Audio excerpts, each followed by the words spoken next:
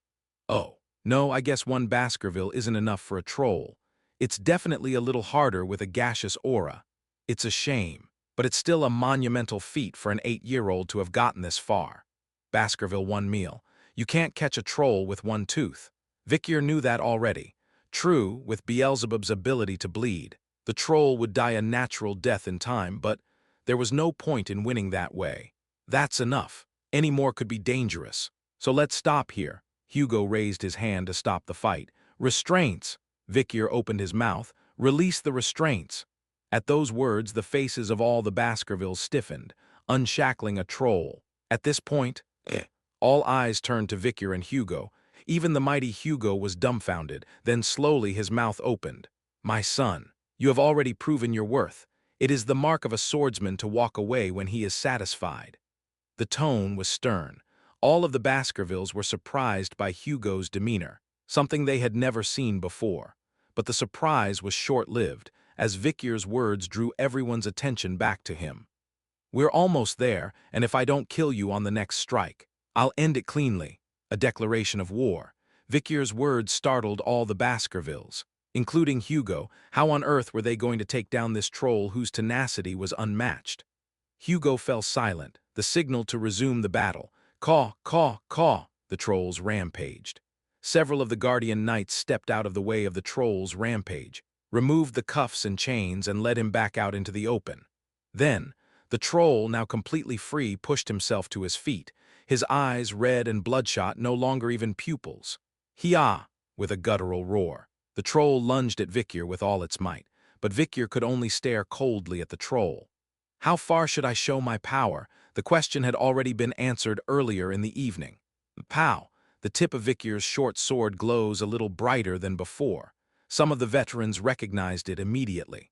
The density of Vicier's aura had changed, but there was no time to wonder about it, as Vicier continued with his next move.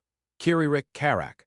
The tip of the blade flashed towards the charging troll, fangs clearly visible, the troll breaking free of its restraints, running even faster, and the force of the reaction even stronger. And then, poof! The troll is faster and stronger than before, and the tip of the blade is thrust back into his body, faster and stronger than before. And then, there were two teeth sinking into the troll's neck this time. The first tooth ripped a hole in the troll's neck, and a second tooth, smaller and fainter but clearly visible, biting ferociously into the side of the troll's neck. Baskerville 2/3 and sword expert intermediate. All the Baskervilles, including Hugo, stand in place with their mouths agape. Thud, the troll behemoth, decapitated, fell to his knees on the ground. Chapter 20, Episode 20. Morgue Camille. 1. 10 men have 10 lives. 100 men have 100 lives. A person's life is unique and cannot be measured by a single formula. But, in Baskerville, the Ironborn, a person's life can be schematized and organized like a formula. A typical formula is as follows: Sword Expert Junior equals 1 Mage Circle.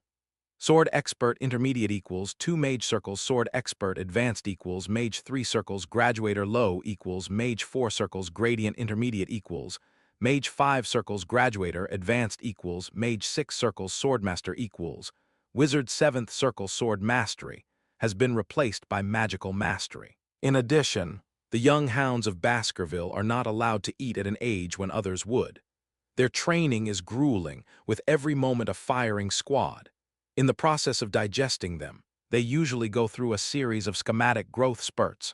To reformulate it, it goes like this: Sword Expert Lower equals 15 years old. Sword Expert Intermediate equals 18 years old. Sword Expert Advanced equals 20 years old. Gradient Lower equals 30. Gradient Intermediate equals 35. Gradualter Advanced equals 40. Swordmaster equals. Most young hounds of House Baskerville progress according to the following formula. Children of House Baskerville typically first become in touch with mana around the age of 7 or 8, at which point they can, at best, concentrate it in their hands and feel its warmth. It's not until around age 15 that they can truly channel mana into a sword and emit an aura. This is called the lower level of Sword Expert. Most members of the Baskerville family learn a sword technique called the Baskerville style, which is divided into 3 levels: first, second, and third. It starts with Baskerville 1, which is the level where you can draw a single tooth with the trajectory of the blade tip, then Baskerville 2, where you can draw 2 teeth, and then 3, 4, and 5, where you can draw 3 teeth. Considering that most 15-year-old Baskervilles who reach the rank of Sword Expert are trained in Baskerville 1 swordplay, the following formula is established: Sword Expert Low equals 1 Baskerville. 1 Tooth Sword Expert Intermediate equals Baskerville 2. 2 Teeth Sword Expert Advanced equals 3 Baskerville. 3 Teeth Gradator Low equals 4 Baskerville. 4 Teeth Gradient Intermediate equals 5 Baskerville. 5 Teeth Gradator Adv equals 6 Baskerville. 6 Teeth Swordmaster equals 7th Baskerville. 7 teeth, however. The elite of the elite are those who can master more than 5 styles of swordsmanship. That is, only the true heirs of Gaju. It is no secret that Gaju, Hugo less Baskerville, is currently capable of drawing the 7 teeth. It is also no secret that his eldest son, now away on assignment in the far reaches of the country, can draw 5 teeth, and his second son, now in training, can draw 4. On the other hand, those with half-surnames, such as bastards and illegitimate children, who are not recognized as legitimate, cannot learn more than 5 sword techniques, no matter how much mana they have accumulated or how old they are. As a result, there is a definite limit to the number of teeth they can draw, even when they become a gradient, but no one is complaining about this. No one, none, none, for the swordsmanship of the Baskervilles was so great, and the mastery of the 4 styles was enough to make the world tremble. But there is, even within the great Baskervilles, there are irregulars who occasionally deviate from the formula. The bad ones are the hounds that don't follow the formalized progression and fall through the cracks. These were nothing special. Really, they were disposed of on the spot. Those who die in training and disappear into the experience of their brothers, those who die or go missing on a mission and become nothing more than numbers on a damage report, those who are assassinated for family interests, and those who are rarely soldiers. The casualties of the Baskervilles are many, but they become fewer with each passing year.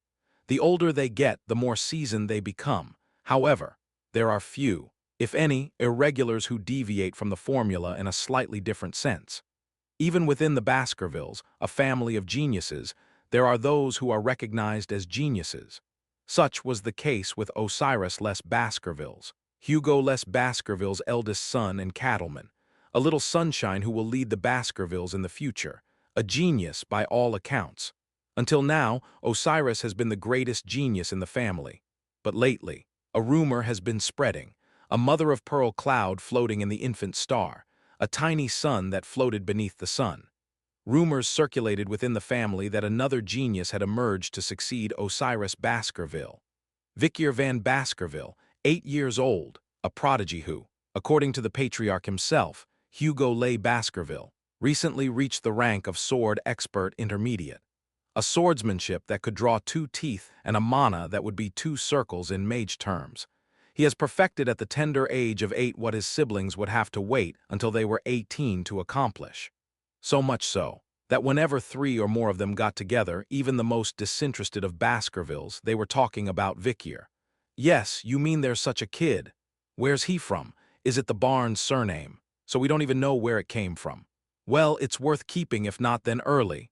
He listened with interest or indifference, sometimes weighing his own interests, and with that, Vikier had already bared his sharp fangs. Meanwhile, assholes, Vikier himself, the subject of the rumors, didn't give a damn what anyone thought of him or his reputation. He already knew where the family's power struggles and dirty tricks were headed. How could he not? He had spent the last few decades as a dog seller, bouncing from one line to another. Chulp you duck, Vikier thought as he watched the haggis fall to the table. I was only going to show 2 teeth anyway, I've had enough of this. Now that we've clearly exposed the oatmeal, we may be able to utilize some of the family's infrastructure on our own. As I've said before, it's good to be recognized in moderation if you want to make sure you stay off Hugo's radar. Vikier sat in the far corner of the dining room and began to munch on his haggis alone. As the salty, fishy gruel slides down his throat, he thinks about many things. First, about her true skill set. Currently, my official skills are Baskerville second class and sword expert intermediate. However, Vikier's true strength is already at the level of a gradualist, and in terms of swordsmanship, he's a Baskerville 4th grade. Due to his profound training in the Great Library, he is on the verge of reaching gradient intermediate. If he keeps this up, he'll be able to break through to the 5th level of swordsmanship without difficulty. I'll reach the upper gradient before I turn 17. By then, my swordsmanship will be able to reach the 6th form. Unlike before the regression when you were stuck at just 4, what's more? Wiggle, the spoon that was unwrapping the haggis, suddenly flinched. Beelzebub, lurking in the artery of his right wrist, had moved. Binge fly Beelzebub / all -1 slot. Burn Cerberus A+ -2 slot. Bleed Hellhound B+ slot -3. Super Regeneration Troll C+. Beelzebub removes the rats from slot 3 and fills the void by taking the skills of the recently killed troll. His opponent bleeds. He regenerates. It was a terrible combination. Add this ability to the mix, and he'd probably be even more formidable than the average gradient. Vikier thought to himself as he continued to devour the haggis. It was his 6th serving already. and he felt that his appetite had only grown stronger since absorbing Beelzebub. Then, "Hey, hey!" a voice called out from behind him, and Bikir turned his head. Unexpected figures stood behind him, triplets, highbrow-less Baskervilles, middlebrow-less Baskervilles, and lowbrow-less Baskervilles. The three who would come to be known as the Trident of Baskerville stood behind Vikir. Vikir's brow furrowed. "Look at these assholes." Why bother asking? The harsh words come right out. Bikir narrowed his eyes, and the triplets instinctively reacted with fear. Is there anything in the world easier to handle than a frightened dog? Bikir clutched the spoon he was using to scoop up the haggis, and the triplets immediately waved it away.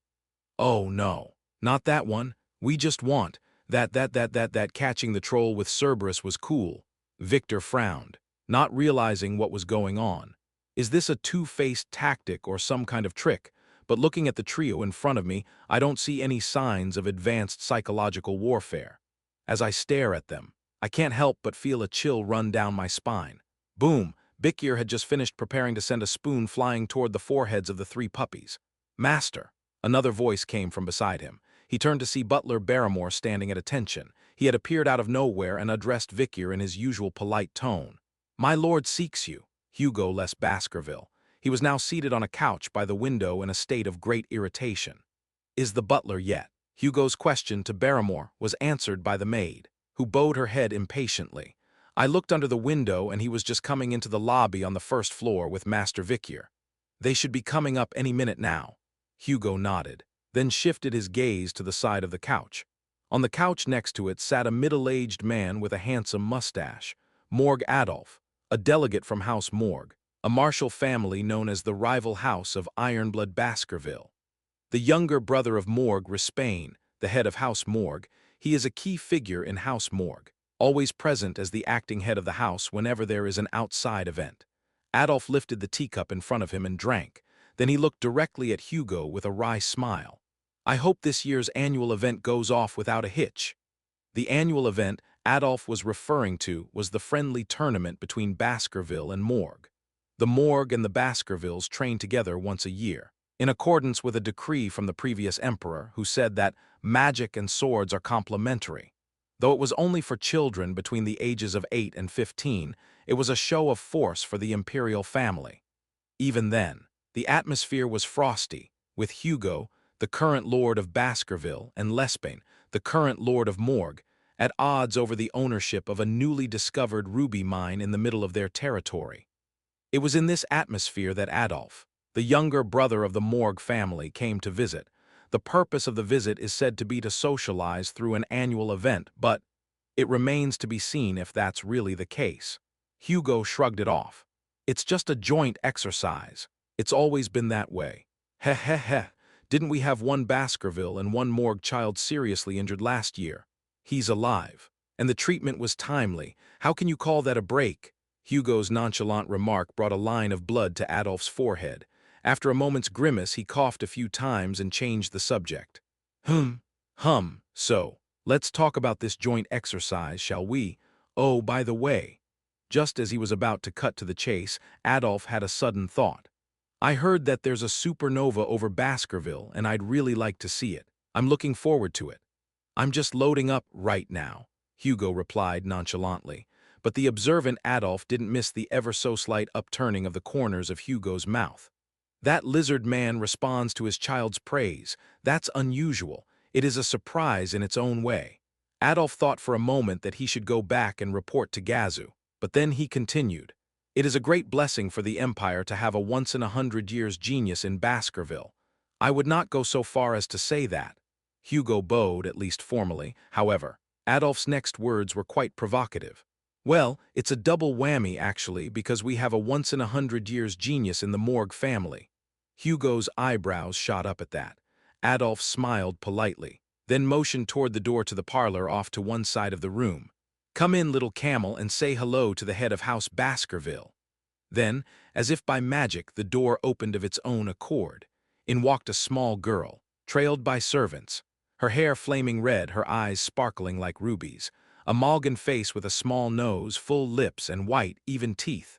Morg Kamo, the girl who had just turned 8 years old. walked over and stood beside Adolf without a trace of embarrassment. Hugo's brow furrowed slightly. A supernova of the Morgue family, born only once every 100 years or so. A girl who could hear the sound of genius even within the prestigious Morgue, where only magical geniuses gathered. Morgue Camille. The sight of her clutching at the hem of her uncle's cloak, her eyes shining brightly, made even the mighty Hugo soften his expression a little.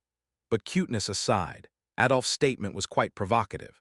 We also have an 8-year-old genius. Let's see your level of 8-year-old genius. The Morgue family had come to play.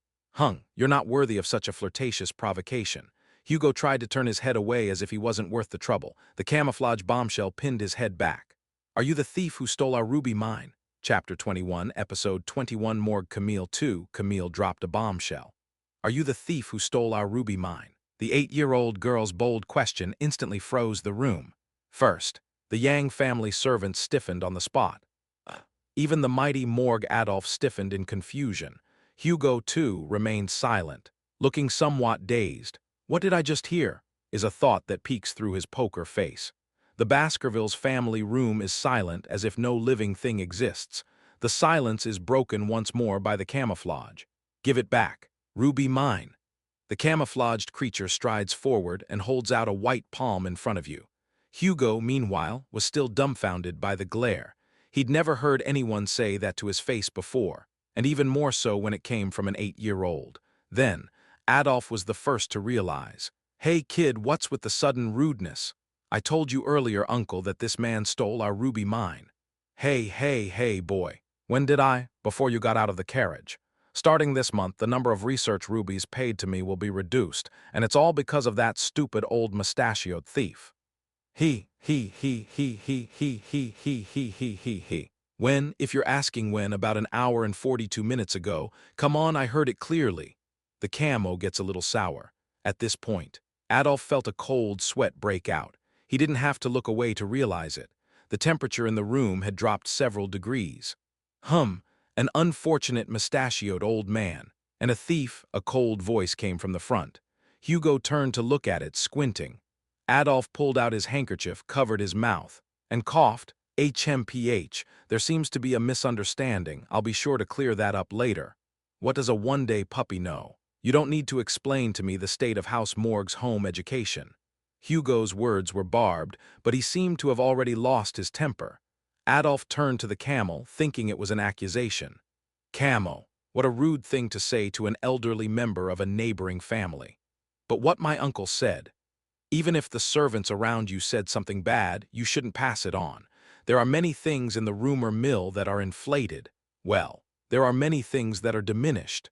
Adolf and the camel turned to face each other. Suddenly, Hugo was starting to get annoyed with the whole situation. His mind flashed back to Deacon Barrymore's report the other day. First report, about the bloodshed with House Morgue at the ruby mines on Red All Mountain. We'll have a chance to discuss that soon enough. The Morgans will come to me first. The ruby mines were actually an old dispute, on the border between Baskerville and Morgue, the so-called Joint Security Zone. There is a mine that pumps out high-quality rubies. The problem is that the mine's entrance is above ground on Morgue's territory, while the underground vein runs beneath Baskerville's territory. Due to the angle of the vein, there is only one mining route that can be accessed from the surface, and that is from the mine on Morgue's estate. However, mining along this vein will inevitably lead to digging beneath the Baskerville estate. Imaginary view of Camus' mine as a result. The Morgue have been trying to find a way around this. The most tried and true is to secretly dig a tunnel and mine rubies. But the Baskervilles' hounds, with their keen sense of smell, picked up on the signs like ghosts and raided the Morgue's mines. There was bloodshed on several occasions, but none of it was reported in public, so relations between the two families remained good on the surface, even though it was festering on the inside. And so it was that Morgue Adolf, who had come to discuss the friendly competition today, was actually here to talk about the ruby mines and the bloodshed. So Hugo was prepared for that. Too, I want my rubies back. I can't do my research because I don't have enough rubies. Little did he know that an 8-year-old girl would be so insistent. Hugo put his hand to his forehead in response to her demand. Evosio Adolf Gazu, what kind of disgrace is this on an official visit? I apologize for this. My lord, but I'm afraid I'm at a loss for words unless she's saying something very wrong again. What? It's the right thing to say, isn't it? Though it's crude coming from a child's mouth. Hugo and Adolph's gazes met in unison. Hugo tried to channel the swordmaster's superhuman aura to pressure his intestines, but he was distracted by the camouflage of that had just stepped in front of him. He tries to slow his momentum down enough to make the camo back off. What do you think you're doing to a child? The sword star of the Empire persecuting an 8-year-old girl? That's when Adolph's Pinzen comes in. Adolph wraps his cloak around his camouflage, and Hugo with a scowl on his face. It's embarrassing for an adult to argue with an 8-year-old, but this Adolph guy keeps trying to exploit her innocence for political purposes. It was very annoying for Hugo. Should we reignite the ruby mine issue, which we've been silent about? Even agreeing to talks is an embarrassment to Baskerville and a boon to Morgue. In the first place, rubies are more important to the Morgue than they are to Baskerville, as they are used as a key ingredient in magical experiments. Hugo is a closed-minded man who doesn't like to interact with other families, so he just wants to keep his mind off the ruby veins. It was enough to give him a headache training his hounds and navigating the Black Mountains with his enemies, and he didn't want to have to deal with a bunch of kids who wanted to play magic with a red stone used for women's jewelry. Give me back my ruby mine. Without the rubies from there, it's hard for me to continue my studies. Camo, you're talking about grown-ups, I can't even stand to listen to the conversation between the girl named Camo and the guy named Adolph. No matter how you look at it, this is a political performance. But since the other party is a child, I can't say anything and can only boil inside. Even if the iron-blooded swordsman, who is in a cognitive position, asks me to go. Right then, a voice made Hugo's ears perk up. Don't they teach you not to covet what belongs to others in Morgue? A voice as cheerful and innocent as an 8-year-old camel. It was 8-year-old Vikier. Chapter 22, Episode 22, Morgue Camille 3. I guess they don't teach you not to covet what belongs to others in the Morgue. Vikier's words as he entered the chamber changed the mood once again. Adolph's expression, which had been subtly amused, hardened. Camus also glares at Vikier with an angry expression. Hugo, on the other hand, wore the same subtle expression that Adolph had been wearing all this time. A showdown between two self-respecting geniuses. The once-in-a-hundred-years supernovae of the two sides stare at each other in the center of the room. Vikier studied Morgue Camus in front of him. Red hair, sparkling ruby eyes, a sharp nose, chubby cheeks, a few freckles, and an innocent expression. Is this the Morgue Camus I know? My childhood face and my adult face overlap. If you take away the baby fat from that face, if you take away the haggardness, if you add a little more age to it, you'll see a face that Vikier knows. The Ironblood Empress of House Morgue. She was known as the undisputed genius of Morgue, a magical family that has produced many of the greatest mages in history. In addition to her magical prowess, she also possessed a stunning beauty that captivated the hearts of every man in her social circle, and she was skilled at using her beauty to her advantage. With a figure that could go in one place and come out another, Camouflage's body could envelope even the highest-ranking royalty in a skirt, making her the embodiment of power. She was no stranger to arranged marriages, and each time the power of House Morgue was greatly enhanced. In her heyday as a changeling, she slaughtered countless demons and barbarians in the Red and Black Mountains, skewering her enemies and burning them with fire to establish a border of blood and ash. In her later years, she was referred to by the enormous title of Heavenly Empress. Dude, what did you just say? But that's in the distant future. For now, he's just an 8-year-old kid. The camel turned to Vikier and asked in an angry voice, "Why is the ruby mine yours? It's ours." Adolph laughed and Hugo frowned at the sight, but Vikier dismissed Camus's protests with a single word. "You must have traveled a long way to smoke this." Hugo laughed and Adolph frowned at the sight. Meanwhile, the camel gritted his teeth as he realized that his weapon of choice was a child, so he changed his demeanor and reverted to his logical self. A chill ran through the girl's body. Dropping her innocent expression, the camel spoke in a cold voice. "Since you seem to dislike tangents, let me logically explain why this ruby mine belongs to Morgue." Camus took out a map and analyzed the mine's topography. "The only surface mines that can produce rubies are within our family. which means that the Baskervilles can't mine them on their own anyway. And it makes good business sense for the Baskervilles to give us the mining rights to the ruby ore beneath the estate in exchange for a percentage of the estate's rent. She is the only child of a prominent mage family who has never been overcome by logic before. Her logic would make even grown men cringe, much less people her own age, but Kamu's pride was soon challenged. The mineral ruby is commonly used in magic. There is no reason for Baskerville to mine them, and it would be a great tragedy for House Morgue to have a fool in our midst who would open up our lands for rent. Kamu stared blankly at Vikir's rebuttal. For the first time in his life, he had met someone whose logic didn't make sense to him, and it was someone his own age. Weren't most men his age dull and stupid? Kamu couldn't help but feel a little confused. Meanwhile, Kamu's and Vikir's arguments were not those of mere 8-year-olds. Both had a firm grasp on the logic of the Morgans and Baskervilles, and Adolf and Hugo could not help but watch with interest. Camus narrowed his eyes. "Well, that's interesting. I've never met anyone like you before. I don't know anyone my age who can talk to me. I go out a lot." "Excuse me, I've been out a lot already. If you mean inspecting the estate, what makes you think you know anything about my life?" "Actually, I have no interest in your life, Ruby, that's the problem. If you want to change the subject, do it alone." Vikir's nonchalant demeanor is replaced by a glint in Kamu's eye. "You're the first guy I've ever met who's been this indifferent to me," is the classic cliched, yet timeless sentiment. Hagar had every reason to be. She's a direct descendant of House Morgue, and she's been the recipient of countless favors. Where else would she go to receive such a blatant pat on the back from someone her own age? Moreover, this is a stage he cannot afford to lose, an argument he cannot afford to lose. "My pride has never been diminished," Kamu asked pointedly. "The mine is in Morgue territory, so the mining rights belong to Morgue. The vein runs beneath Baskerville's territory, so the mining rights belong to Baskerville. I thought Baskerville was not interested in rubies." "That's right, they only care about their territory, which is why they don't want you to come in. Is that hard to understand? Morgue is interested in the ruby, and Baskerville is interested in the territory. With such different points of view, there's no way they can agree. The adults standing behind the children didn't see eye to eye with them, so the dispute was far from resolved."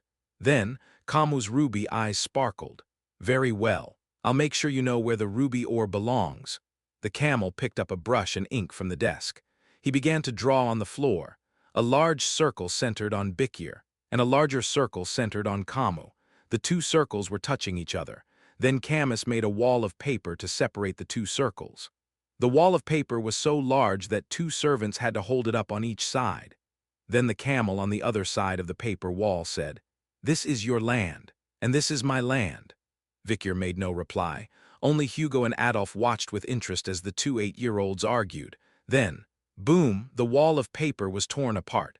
A camel tore through the paper wall and stuck its arm through. A white, chubby arm broke through the paper wall and entered Vikir's land. The camel asked Vikir, "Now, whose arm is this?" Adolf's face lit up when he heard the answer. Hugo's face crumpled. The camel's analogy was clear. Even though his arm had crossed the boundary, he still owned it, and so did the ruby vein.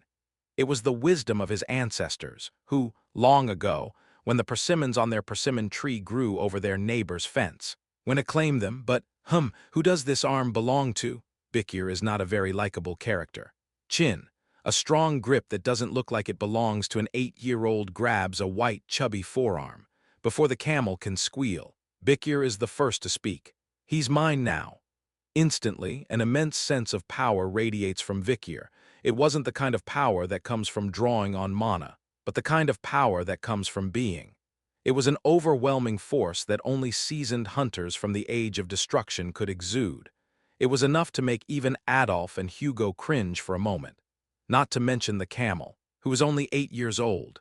"Moo, what?" The camel tried to swat his hand away, but to no avail. Boom, the wall of paper ripped open, and Vikir yanked Kamu by the arm. The distance between them was now close enough for their noses to touch.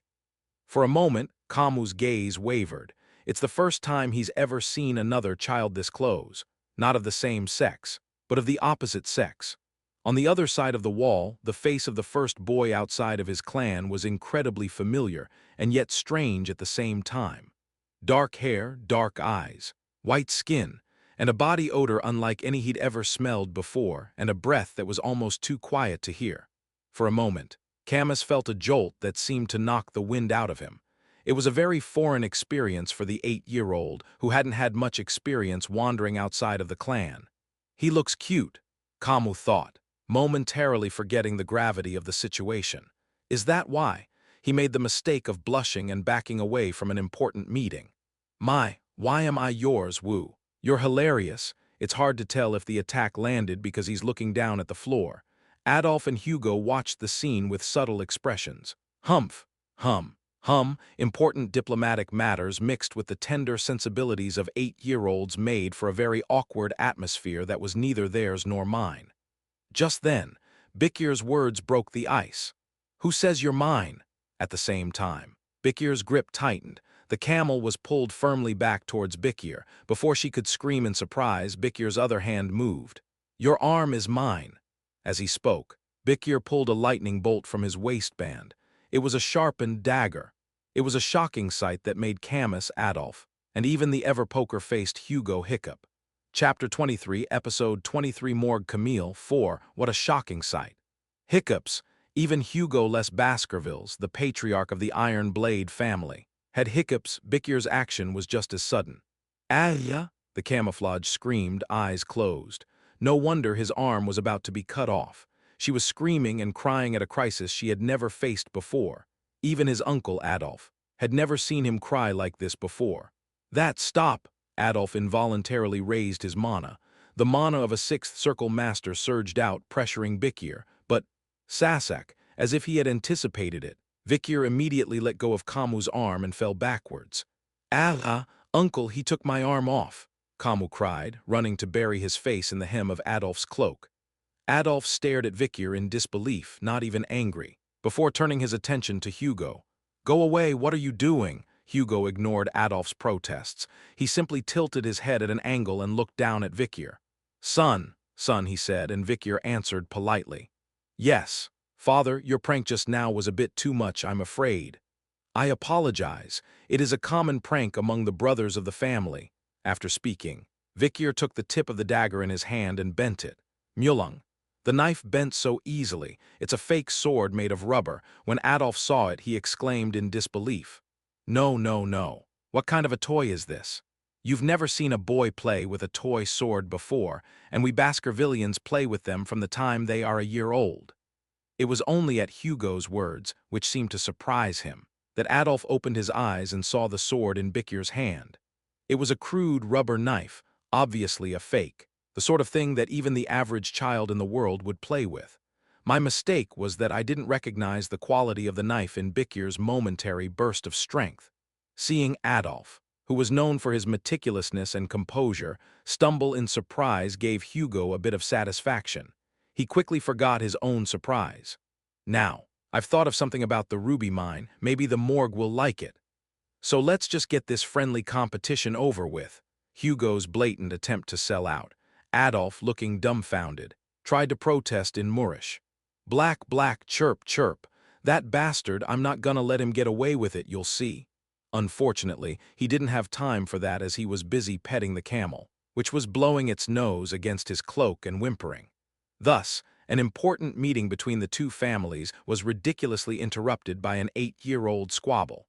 Magic and the sword are at odds with each other in normal times, but in times of crisis, they are a good complement to each other and save the country. In keeping with the former emperor's beliefs, Morgue the Mage and Baskerville, the Ironblade, hold an annual friendly tournament. Children from the ages of 8 to 15 gather to test their skills against one another. By tradition, it is the 15-year-olds who compete in the most intense and high-profile battles with swords and magic, as opposed to the 8-year-olds who compete in theory and mana sensitivity. But, for this year's friendly competition, all eyes were elsewhere. The 8-year-old class usually gets little attention. The two youngsters standing there were the main protagonists of the day. Bikir van Baskerville of the iron-blooded House Baskerville, Morgue Camus of House Morgue, a master mage. At the Morgue's initiative, the 8-year-olds were moved to the side of the field next to the 15-year-old class, where the real action was taking place. They would be fighting just like the 15-year-olds. The contrast between the nonchalant Bikir and the venomous Kamu was quite striking. Brace yourself. Boy, you're not going to get any breaks once you're in the ring. Say something. Prophet, Bikir could only yawn. The more he does so, the more he stomps his foot in search of a high. Finally, the bell chimed, signaling the start of the real competition. And with that, the match began. Yeah! A loud cheer rang out. Kamu immediately drew up his mana and charged at Bikir, a performance that draws all of its power from the start. It's a great way to get a head start, but in the long run, it's not a good strategy because it reveals all of your underside. However, Kamu's talent was indeed impressive. Quadra casting, he casts 4 spells at the same time, when most people can't even cast 2 in a row. Even though they were one-circle spells, Fireball, Ice Sphere, Thunder Ring, and Mud Wall, each one of them would be difficult for a 15-year-old Morg teenager. To perform 4 of them simultaneously is a talent beyond imagination. It was indeed a genius that could only be found once in 100 years, even in the prestigious Morgue. Boom! Fireballs, ice balls, and lightning bolts the size of a child's fist struck the ground. It actually hurt a little, and Vikir ducked just enough to avoid it. It's gorgeous to look at, but I think you'd be better off sticking to magic for now. Prophet, what business is it of yours, you magical ignoramus? Kamu was chasing after Vikir, diligently controlling his 3 offensive magics. It was clear that he was determined to give him a run for his money. But, hook, Vikir dodged a barrage more like 3 child's fists of spells, and instead moved closer to the camo, and then, puck, Vikir kicked the mud wall that was protecting the camel and shattered it. Huh! The camouflage swallowed hard. It was too close to call in its offensive magic. The base of the mud wall collapsed, and Bikir's face came into view. Kamu felt his heart pounding in his chest. We're down. Kamu's eyes rolled back in his head as Bikir's palm flew out, blocking his vision. Then, a searing pain shot across his forehead. Crack, bam, Kamu pulled back, blinking back tears, and looked up. Her forehead burned, but that was all. Bikir didn't do anything, just flicked his finger and made a small bump on the camel's forehead. You bastard, are you kidding me? Go, go! The camel canceled one of the 3 offensive spells it had cast earlier. Woodshed, mud wall. A wall of mud was created in 2 layers, covering the camel. Haha, now there's a double wall. They can't get through this. The problem is with the double wall. The camel can't see out of it. But, puck, the 2 layers of mud are as easy to break through as a sheet of paper. It was Bikir's hand that broke through the wall and stretched out in front of Kamu's face. Who does this hand belong to? The hand that broke through Kamu's wall and into her space. Bikir's fingers moved quickly while Kamu was stunned and unable to find the words to answer. The answer is, turn off the stronger one. Another snap. Another tear leaked from the camel's eye. He was hit again. Swat after swat hit the exact same spot, creating a second, smaller bump. To make matters worse, Bikir's hand slipped away immediately after the second sting. It wasn't like he was delivering a killer blow, it was just a quick slap. Who does this thing dare to play with me? 8 years old. A genius girl who spent her entire life growing up like a forbidden jade leaf. Camo screamed at the top of her lungs, unable to contain her rising tantrum. With that, she canceled all of her offensive spells and formed 4 walls of mud to surround herself. Now, how about this? No one can break through this. Not even you? Ha ha! The camo didn't seem to mind that his vision had gone completely dark. In fact, he was glad that he didn't have to show his hands rubbing his forehead and his sullen expression. He paused for a moment, wondering if that little bastard Bikir couldn't break through the 4 walls. Kamu smiled triumphantly. Ho ho ho, loser. He's a sack of dwarf shit and can't even break through the walls. Come on. You idiot, but still no answer. Some time passed. Trapped in the mud dome, the camel rubbed his forehead and thought to himself, huh, but this won't let me get out. Will it? What should I do? My vision is completely blocked and I can't see what's going on outside. I can't even try to do something different because I'm stuck with 4 layers of mud. I thought, maybe I can cut a hole and peek out. With a little effort, the camel cut a small hole in the mud. The moment he stuck his face through the hole to look outside, bam! Bikir's hand swooped in like a ghost and delivered a 3rd blow to the camel's forehead. Ka! 3 lumps, with 3 small lumps on the same spot on her forehead. Kamu writhed in pain and anger. She lifted her burning eyes and quickly canceled all 4 layers of mud walls. As the mud wall collapsed, she could see the face of the insignificant bastard in the distance. "I'm going to kill him." "Ah!" Kamu cried. He was too angry and frustrated to think about his dignity, so he threw away all his defensive spells and cast 4 offensive spells simultaneously. A firepower that would have been unthinkable in a 15-year-old's training center. Meanwhile, Vikir faced the camo's fury and thought, "What should I do? If I try to kill it, I can snap its neck in 0.1 seconds. But that's not the problem right now. Dealing with a child is painful. You don't know where to draw the line." This is especially true for Vikir, who has spent his entire life on the battlefield. He was too young to be appeased by the younger members of House Morgue. Eventually, Vikir made a judgment call. Morgue's problems are Morgue's problems. It's always cleaner to do things without getting your hands dirty. Boom! A quick glance to the side reveals an intense battle in progress.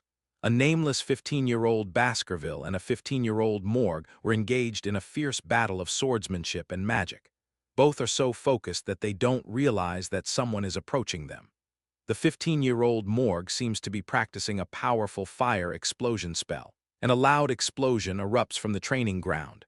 Swoosh! Vikir ducked back and stood as close as he could to the border of the neighboring arena. A very angry camouflage followed closely behind him. "Well, if there's any more, the arbiters will step in." Vikir shifted slightly and the camouflage chased after him, unwilling to let go. And then, boom, an explosion and gasps. "Ouch, Camo! No way. Mr. Camo, no, Mr. Camel is." Vikir began to draw the picture he wanted. Chapter 24, Episode 24, Morgue Camille 5. "Ah!" Camille summoned fire and ice, lightning and rocks, and began pounding the ground. Vikir narrowly avoided all of them, gradually moving closer and closer to the border with the other side of the performance hall. "You bastard, don't run away, stick to me," the camel shouted. Trembling, it seemed to regain some of the confidence it had lost when it was forced to close in on its prey. However, the 3 bumps on his forehead made him look anything but cute to others. Vikir raised his palm and tapped his forehead 3 times as he moved to avoid the magic.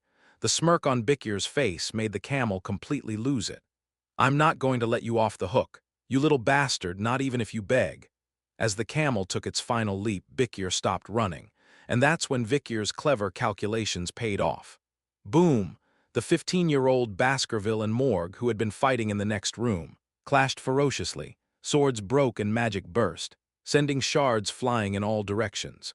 The 15-year-old Morgue used a massive fire spell that shredded and scattered flames in all directions. Even Vikir and Kamu were caught in its path.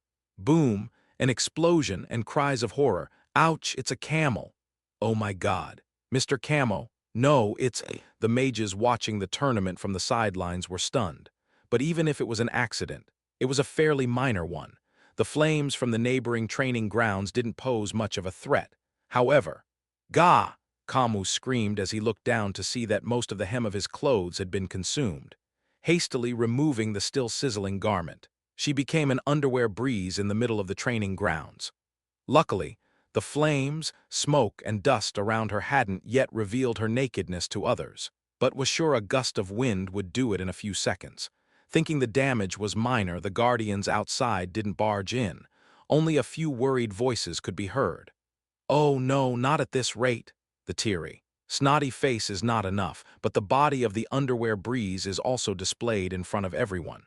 What an embarrassment. "What can I do? What can I do? What can I do?"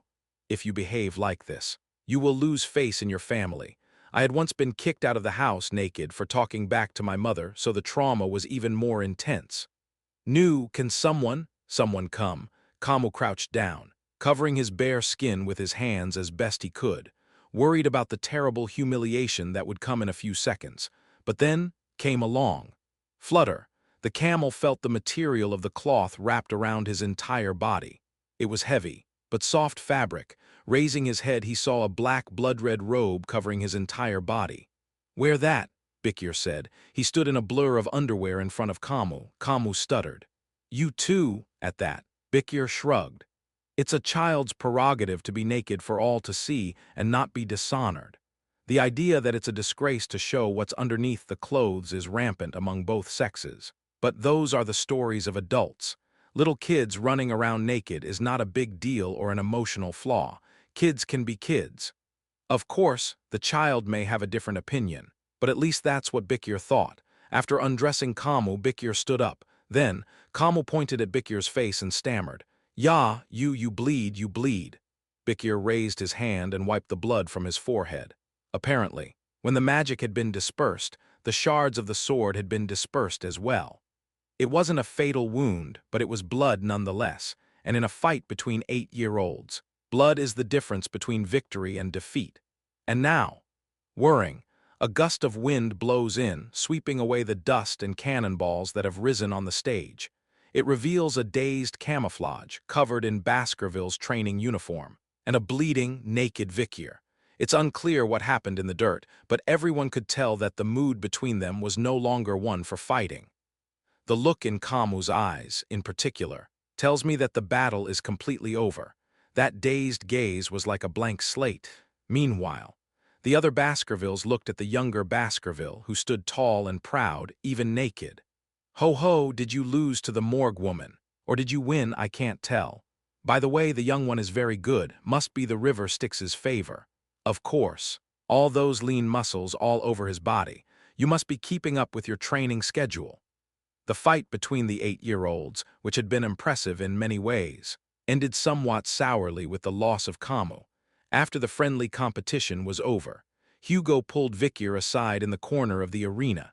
As they walked to the Gazoo, Hugo turned to Vikir and asked, "How was the morgue's battle with the lady?" It was interesting, and it reminded me of the significance of the event. A battle with a wizard is quite different from a battle between swordsmen. "I'll learn," Hugo and Vikir chatting away. If anyone else in the family had seen this, they would have been quite surprised. Hugo wasn't the type to talk to his children like this, and Bikir was also feeling quite out of place in this regard. What is this? Was he always like this? Hugo doesn't actually remember much about his childhood. He was always cold, stern, and cruel. Rumor had it that the reason for his fucked-up personality was the bitter loss of his first wife and eldest daughter. Well, that's none of my business now.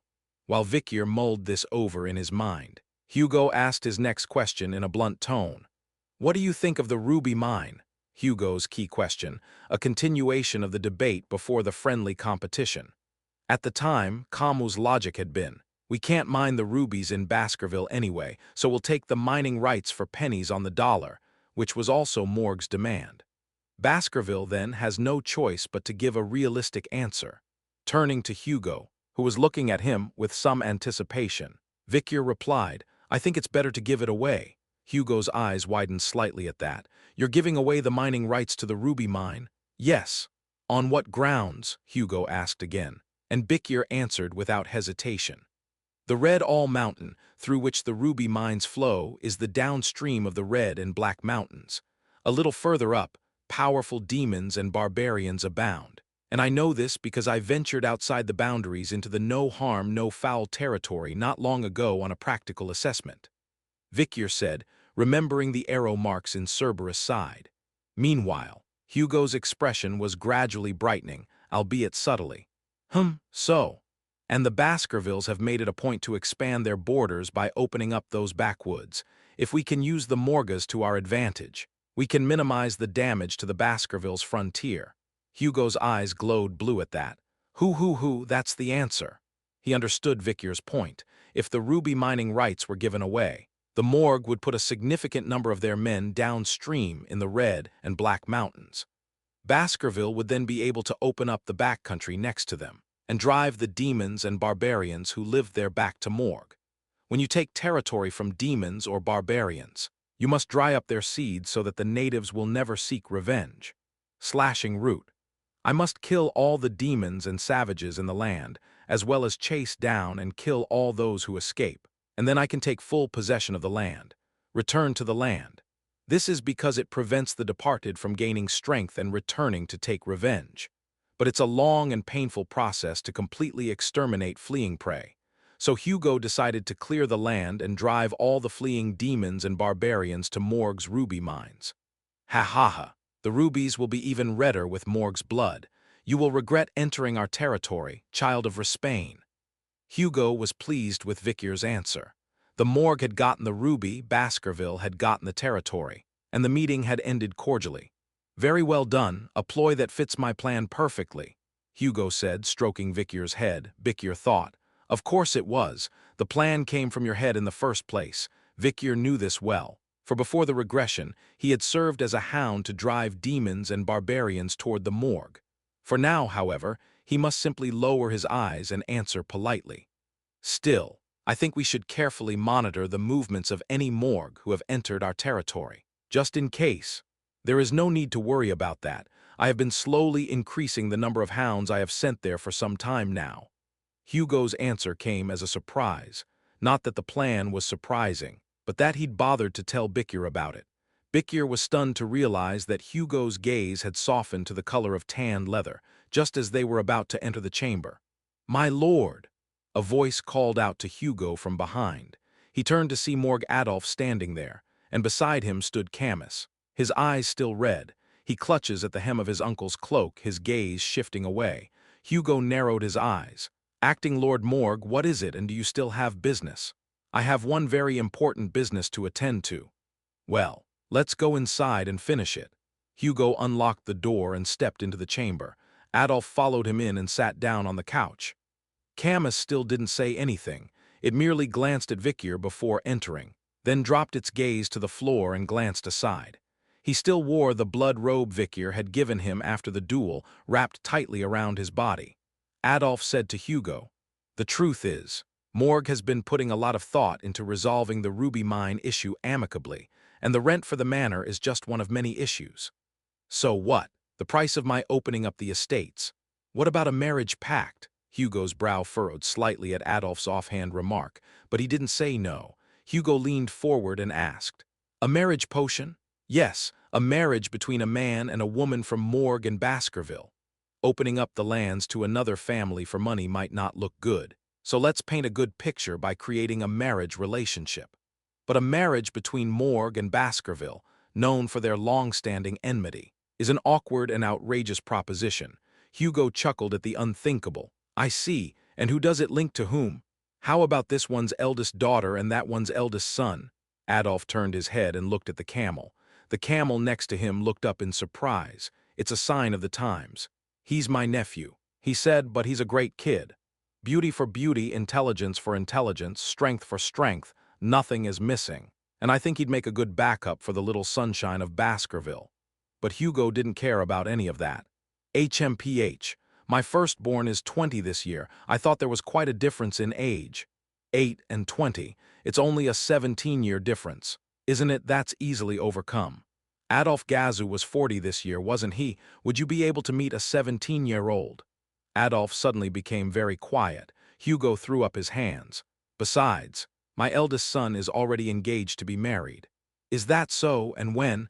"A prenuptial betrothal." "You do not know." Hugo's answer gave Adolf a troubled look. Just then, the still camel suddenly raised its head and shouted, "I will not marry anyone weaker than my mother." Her tone was quite confident. Adolf and Hugo's gazes turned to the camel. They hadn't even asked for the child's wishes. Adolf smiled gently and stroked the camel's head. "My dear, if you refuse to marry someone weaker than your mother, you will be a virgin for most of your life. Or you'll have to find a man with a huge age difference. I'm looking at possibilities, and I don't want a huge age gap. I like people my own age or younger, and there were a lot of people my age in the theater earlier." Adolf shrugged at Camus's comment, not really sure what to say. Then Hugo looked at him with a hint of irritation. "Kid, this isn't a buffet. I know, and I'm not interested in picking and choosing." With that, the camel looks up and stares off into the distance. There, standing in the distance, was Vicier.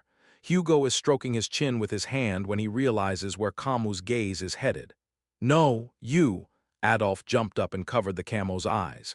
"You've got half a surname, not less. And I'm a dragon from the creek, after all." Adolf whispers in the camouflage's ear, but Hugo, now a superhuman, can't help but hear the whispers. You're right, but that's kind of pissing me off." Hugo mumbles a little to himself. Then he turns to Vicier, who is standing next to him. "Well, Zagoro, when it comes to marriage, what you think is what matters most. What about you?" "My son," without hesitation, Vicier answered. "If you say so, I will obey." It was a loyal answer. Hugo laughed heartily at that, and Adolf's face contorted in bewilderment. "If you ask me, I'll do it," he said, and Adolf's expression turned to disbelief. What a disrespectful way to treat Morg's only child. Hugo was even openly scratching Adolf's insides. In Baskerville, there is no such thing as direct descent. Inferior things come from the family name of Less, and superior things come from the family name of Van. Is that what the Lord would say? My friend, Adolf looked down at Vikier with a smile on his face, but the smile was cold and hard. I didn't get a good look at you in the rehearsal hall earlier, but would you mind if I took a good look at you? Vikier finally managed to look up at Adolf, who stood before him, Sixth Circle Master, a powerhouse at the very top of the martial arts scene in Morg, a delegate to the great house and a master of words who is often the go-to person for diplomatic and political matters. And known as a terrible nephew fool, Victor is alone. Recalling his pre-regression personality data, Adolf leaned closer and whispered in Vikir's ear. Child, I don't mean for you to hear this, but to be the husband of our camel, you must be of a certain age. It's just a matter of opinion within the family and personally. I don't think you're even close to being the right man for Baskerville. The words were spoken with a hint of bravado, as is characteristic of politicians. Hugo's internal fire is quite high for someone who had just taken a jab at Camus. But, under Adolf's pressure, Vikier doesn't move an inch, just stands there with an expressionless face. In fact, Adolf's brow furrows. Why don't you answer me? Are you listening to me? Finally, Vikir's mouth opened. You said it wasn't for me to hear, so I didn't listen. Chapter 25, Episode 25, Morg Camille 6. You said it wasn't for me to hear, so I didn't listen after that. At those words, Hugo hastily covered the corner of his mouth with his hand. Though expressionless from the hand up, it was a gesture that hid a smile from anyone who saw it. Camouflage also stares at him with wide eyes. Who? Only Adolf's forehead is covered in blood. He straightened his bent back to meet Vikir's eye level and looked back at Hugo. My lord, will you allow me to speak with this child for a few moments? It was highly unusual for a delegate of House Morg, much less a top member of the Ming Party, to take such an undue interest in a mere 8-year-old. And Hugo didn't have much to say in response to his opponent's overreaction. What are you doing with that kid? Is the mad star of the Empire persecuting an 8-year-old boy? Hugo hadn't forgotten what he'd heard before, and he was returning the favor, but Adolf was stubborn. Isn't this a child who may one day be my niece's husband, and I'm asking you this as an uncle, not as the head of Morg's delegation. Oh, uncle, it's not like that. Leave my nephew alone. This uncle will take care of it. We all have to see this once in a while. Adolf says with a stern look on his face as the camouflage speaks up.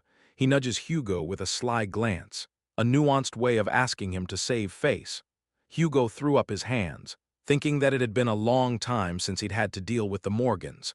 Do as you please. Vikier readily accepted Adolf's request. Morg Adolf was an absolute powerhouse who had been difficult to deal with even before his regression. At the age of 40, he is already the acting head of the family at official events. The chance to experience a little bit of Adolf's power was a good one. I'm sure Hugo thought so too, which is why he allowed me to attend. After the annual ceremony, everyone cleared out of the ballroom. Vikier and Adolf stood facing each other in a large clearing. The observers were Hugo Le Baskerville and Morg Camus. They stood at a distance from each other. Looking at the two men in the center of the arena, Adolf said, Child of Baskerville, I am about to test your qualities, so show me all that you are. Vikier nodded and thought of something else. If I show you all of me, you'll faint. What would happen if I faced him at his pre-regression peak? 50% in ambush and assassination, 10% in hand-to-hand combat. But I don't have all of my pre-regression strength back, and I don't have to fight to the best of my ability. I just need to fulfill Adolf's expectations in moderation. Let's see what Mata Cheng can do. It's said that masters can tell each other's skill by shaking hands. Victor thought he'd take this opportunity to see how Morg stacks up against the top players. Then Adolf said, Child, I give you a handicap. He raised his hand and swung it toward the ground. Boom! Mud rose up from the ground and swirled around to form the shape of a jar. Boom! The flames from Adolf's hand solidified the clay. Next, the jar began to fill with water spontaneously. A seemingly simple combination of earth, fire, and water, three magical elements all at once. Just right, Adolf snapped his fingers, and the jar of water slowly rose into the air and landed on top of Adolf's head. Carrying the jar of water, Adolf looked down at Vikir and said, "I will duel you with this jar full of water on my head. If you can get even one drop of water to flow from the jar on my head, you win." In other words, "Go for it." Vikir gripped his short sword and took up his stance. Adolf crossed his arms and stared at Vikir. And then, Tadak, Vikir made the first move, seeing Vikir charging straight at him. The camo cried out in alarm, You can't run straight at my uncle." Hearing this, Adolf looks back at the camel with a very regretful expression. "Nephew, I don't want you to tell him that." At the same time, a transparent barrier forms in front of Adolf's eyes. Pow, Vikir is knocked back against the wall as he charges. Shield magic is best when dealing with swordsmen. Even an aura sword will be hard-pressed to stop them. Adolf's words were true. Adolf, in particular, was a master of shield magic, able to create shields of various sizes, thicknesses, and shapes to suit the time and place. Earlier, he had created a shield just the right size to cover Vikir's torso to minimize the waste of mana. However, Vikir is no slouch either. Tada! Vikir used the backward bouncing momentum to close the distance, then immediately turned and moved to the side. At the same time, bam, bam, Vikir kicked a few cobblestones in the opposite direction of his travels. The stones flew straight toward the water jar. It's not a good idea to aim for the jug. Without even looking in the direction the rocks were coming from, Adolf used his hands to create a shield. He summoned another, smaller shield for the incoming Vikir.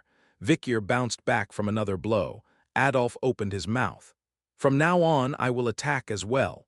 Before he can finish his sentence, fire spears are summoned. Fire bolts descend rapidly through the air, each one powerful enough to pierce the solid soil of the smoke field and create a deep pit. Seeing this, the camel cried out, "Uncle, that's not fair. You didn't even use that kind of magic against me. It's my nephew. Whose side are you on now?" Adolf looked bitterly disappointed, but Victor was frantically dodging the flying fire spears. That's it. Victor's familiarity with Adolf's power hadn't changed much since then. This level was already familiar. I see how to deal with him. The seasoned battle experience before the regression, and the innocent face of a child afterward. The combination of the two can catch your opponent off guard and lead to unexpected results. Or kill them. A ghastly thought crossed my mind, but I didn't need to make a big deal out of it. Hugo's eyes were on me, and I needed to get this right. 8. Vikir moved as if chased by flames. Vikir quickly drew his sword and swung at Adolf, but not a chance. Adolf's shield blocks Vikir's blade. Bang, bang, bang, bang. Bang, Vikir swung his sword again, but it too was blocked by the shield. Adolf grumbled, "Same thing 100 times, your sword can't pierce the shield." But Vikir did not give up. Boom, the sword swings, boom, and it hits the shield. Vikir kept repeating the same move, and Adolf kept blocking the sword with the same shield. Boom, boom, boom, ground, boom. The sword was hitting the same place over and over again without missing a beat. Vikir's sword flew with machine-like precision, the same trajectory repeated countless times. At this point, even Adolf realized that something was wrong. Ho! Vikir's blade was hitting the same spot on the shield over and over again. The shield was getting worn down by the blade, especially since it was constantly hitting only one part. The magical fatigue level of that part was already quite high. Ha, you're trying to pierce the shield by hitting the same spot over and over again.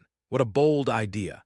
I can't help but praise your concentration and swordsmanship for being able to target the same spot over and over again without missing a beat. However, Adolf's eyes immediately turn cold.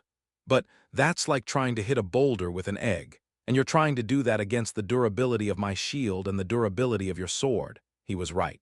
Bam, bam. Vikir's sword struck Adolf's shield for the 10th time. Pow! Vikir's sword finally shatters and breaks. Vikir was forced to retrieve his broken sword and step back. Hugo stroked his chin and remained speechless, while Camus looked disappointed. Adolf turned to Vikir, who had retreated into the distance. "I admire your stubbornness and willingness to stick to one position, but it's something you have to do while watching your opponent. You're a fine young man, but you're far from qualified to be my nephew's double." Adolf was about to end the line with an admonition. But he immediately felt the top of his head grow damp and stopped speaking. "What is it?" When Adolf realized that something was wrong, gurgling, a trickle of water dampened his hair and began to run down his face. Dazed, Adolf looks up and sees a jar of water leaking from his head. Boom! The shard of Vikir's sword that broke and bounced off earlier had stuck into the side of the jar, causing it to leak water. Adolf, soaked from the crown of his head to his chin and even to the nape of his neck, looked on in a daze. Thud, thud, thud, thud. Vikir walked up to him and said, "You're full to the brim." He was referring to the water in the jar. Of course. Chapter 26:26 Ko huaenus, ko gudeduate haenus, graduator. 1. The number of people being born in Baskerville was still high and the number of people dying was still high. The Styx River flowed, the current pushing back the tide. 7 years had passed since the day of the duel of the two 8-year-olds.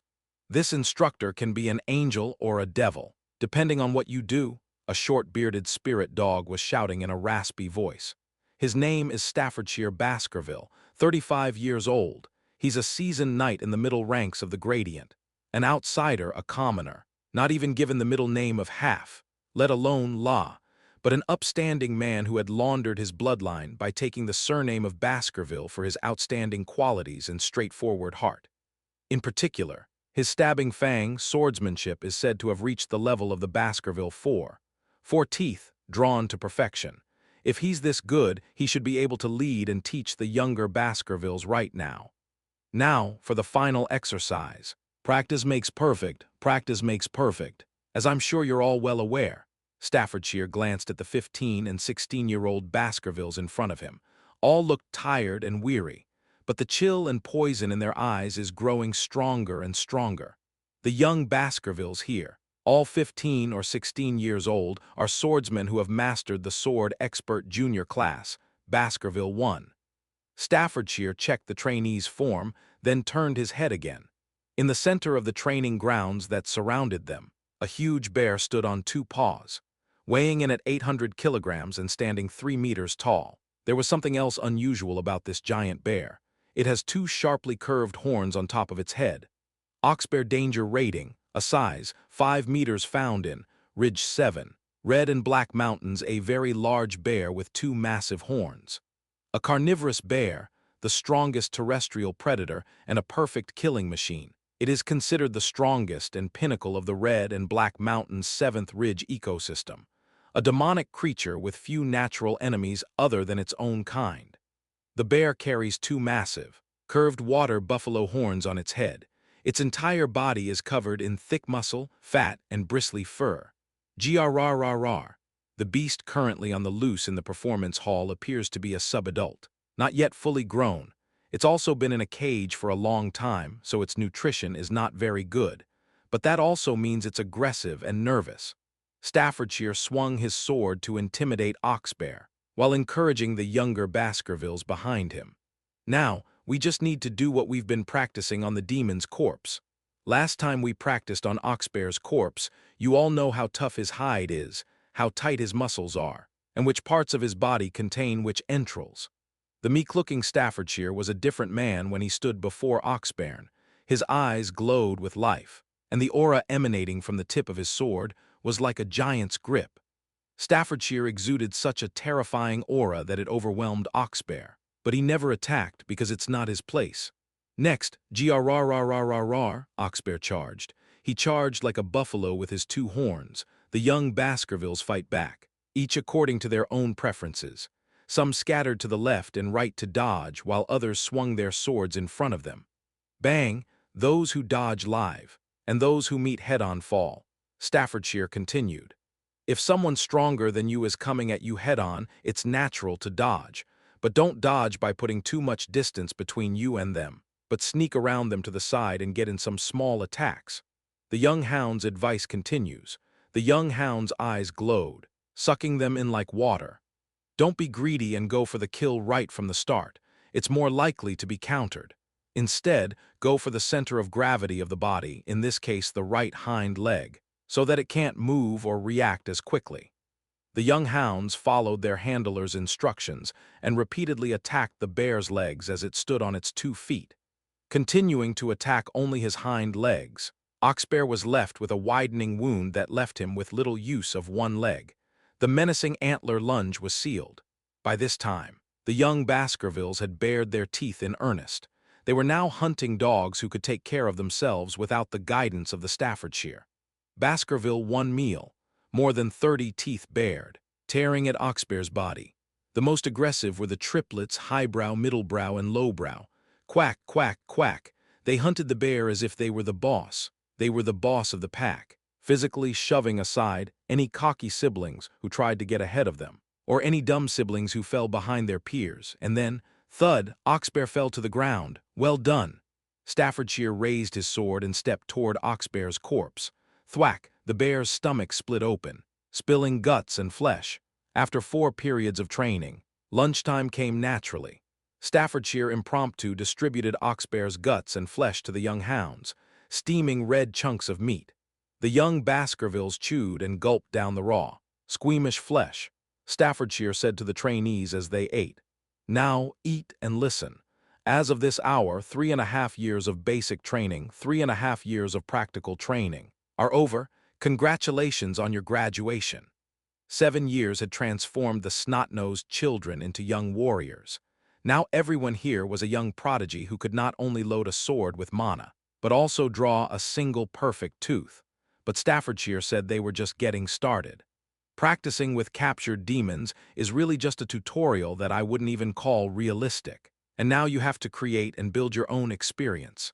The advice of an old dog who's seen it all is always worth heeding. The wild beasts of the Red and Black Mountains are not only fit and strong, but also cunning and calm in nature, unlike those that have been left in cages for a long time. Even I can't compete with the stubborn and old individuals I sometimes see. That's true of the oxbear I just killed. Facing a full-grown wild oxbear's horns, followed by a series of front paws and head bites, is dangerous enough for any grader.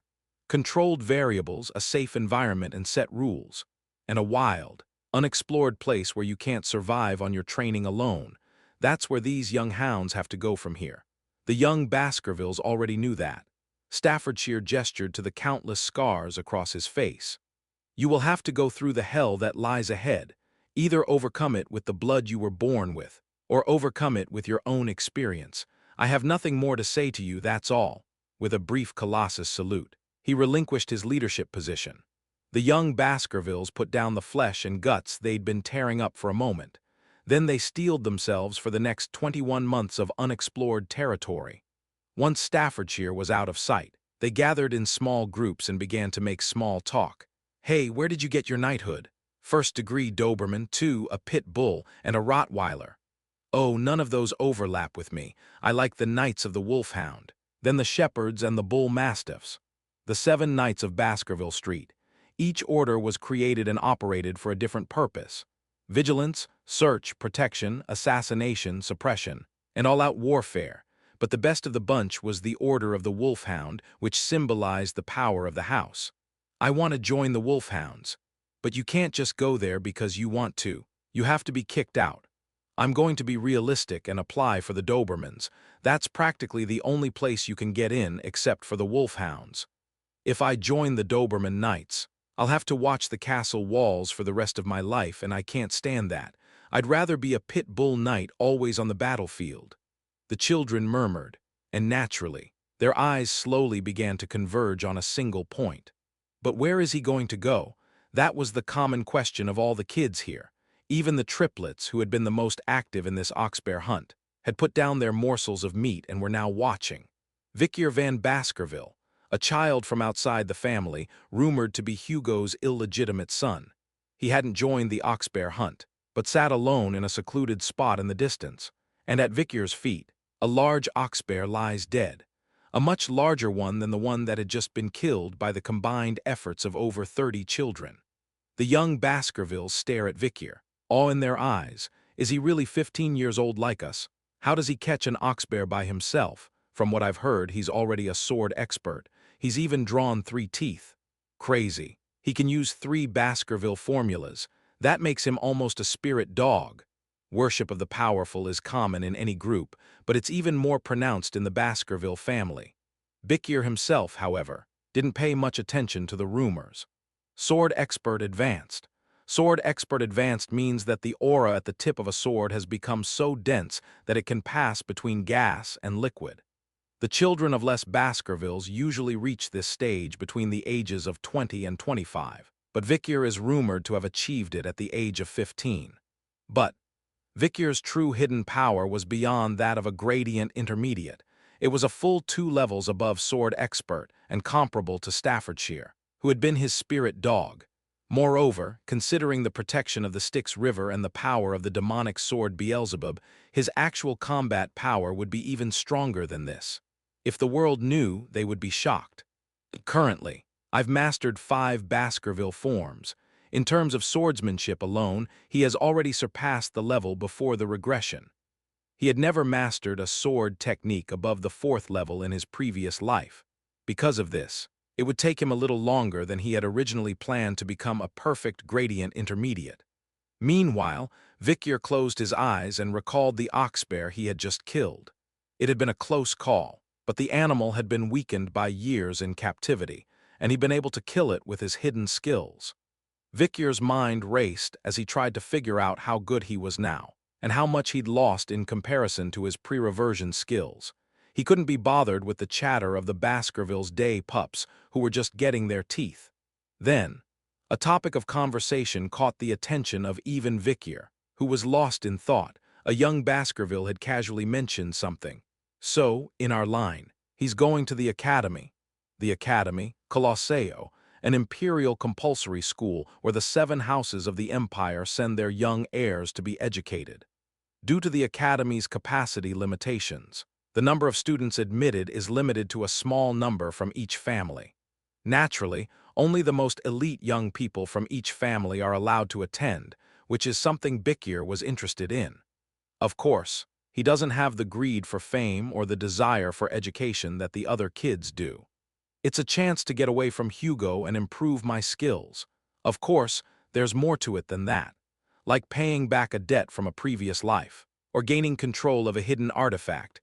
As Vicyr ponders his next move, "Master," a voice called to him from behind, an old voice but still strong, a warm, gentle demeanor. Deacon John Barrymore came to stand at Vicyr's side. He was one of the few people Vicyr had ever felt sorry for in his previous life, and Vicyr had come to trust him. Then Deacon Barrymore leaned closer to Vicyr and whispered, "My lord wants to see you." Hugo Le Baskerville. It was always unusual for him to seek out his children. At Vicyr's puzzled look, Barrymore smirked and continued, "I believe he has decided on your position." Chapter 27, Episode 27, The Graduate 2. It's been a long time since I've been in Hugo's office, and it still smells cold and dingy. Dust from old books, stale cigarette smoke, stale coffee, and a faint scent of blood. Like a seasoned hound, Vicyr reads the atmosphere through scent. Then a middle-aged man sitting behind the desk, in a swivel chair, staring out the window, turned and faced Vicyr. Hugo Les Baskerville, the iron-blooded patriarch of House Baskerville. His face bore a slight resemblance to the face of Hugo in Vicyr's last memory before his regression. Suddenly, Vicyr noticed a single, relatively recent scar across the bridge of Hugo's nose. It had been there before the regression, but Vicyr had no idea how it had come to be, and his eyes lit up. "Greetings," Hugo answered briefly, then nodded. Vicyr continued his casual conversation in a nonchalant tone. When Vicyr asked about the scar on the bridge of his nose, Hugo shrugged it off as nothing. "I was struck by an arrow while slaying the enemy and the barbarians of the Black Mountains." Vicyr was a little surprised. The mighty Hugo Baskerville could be wounded by an arrow. There was no way a man of Hugo's stature as a swordmaster could have been struck by a blind arrow. There must have been a sniper targeting him. Hugo smirked. "There's a woman who can shoot a bow. Did you catch her?"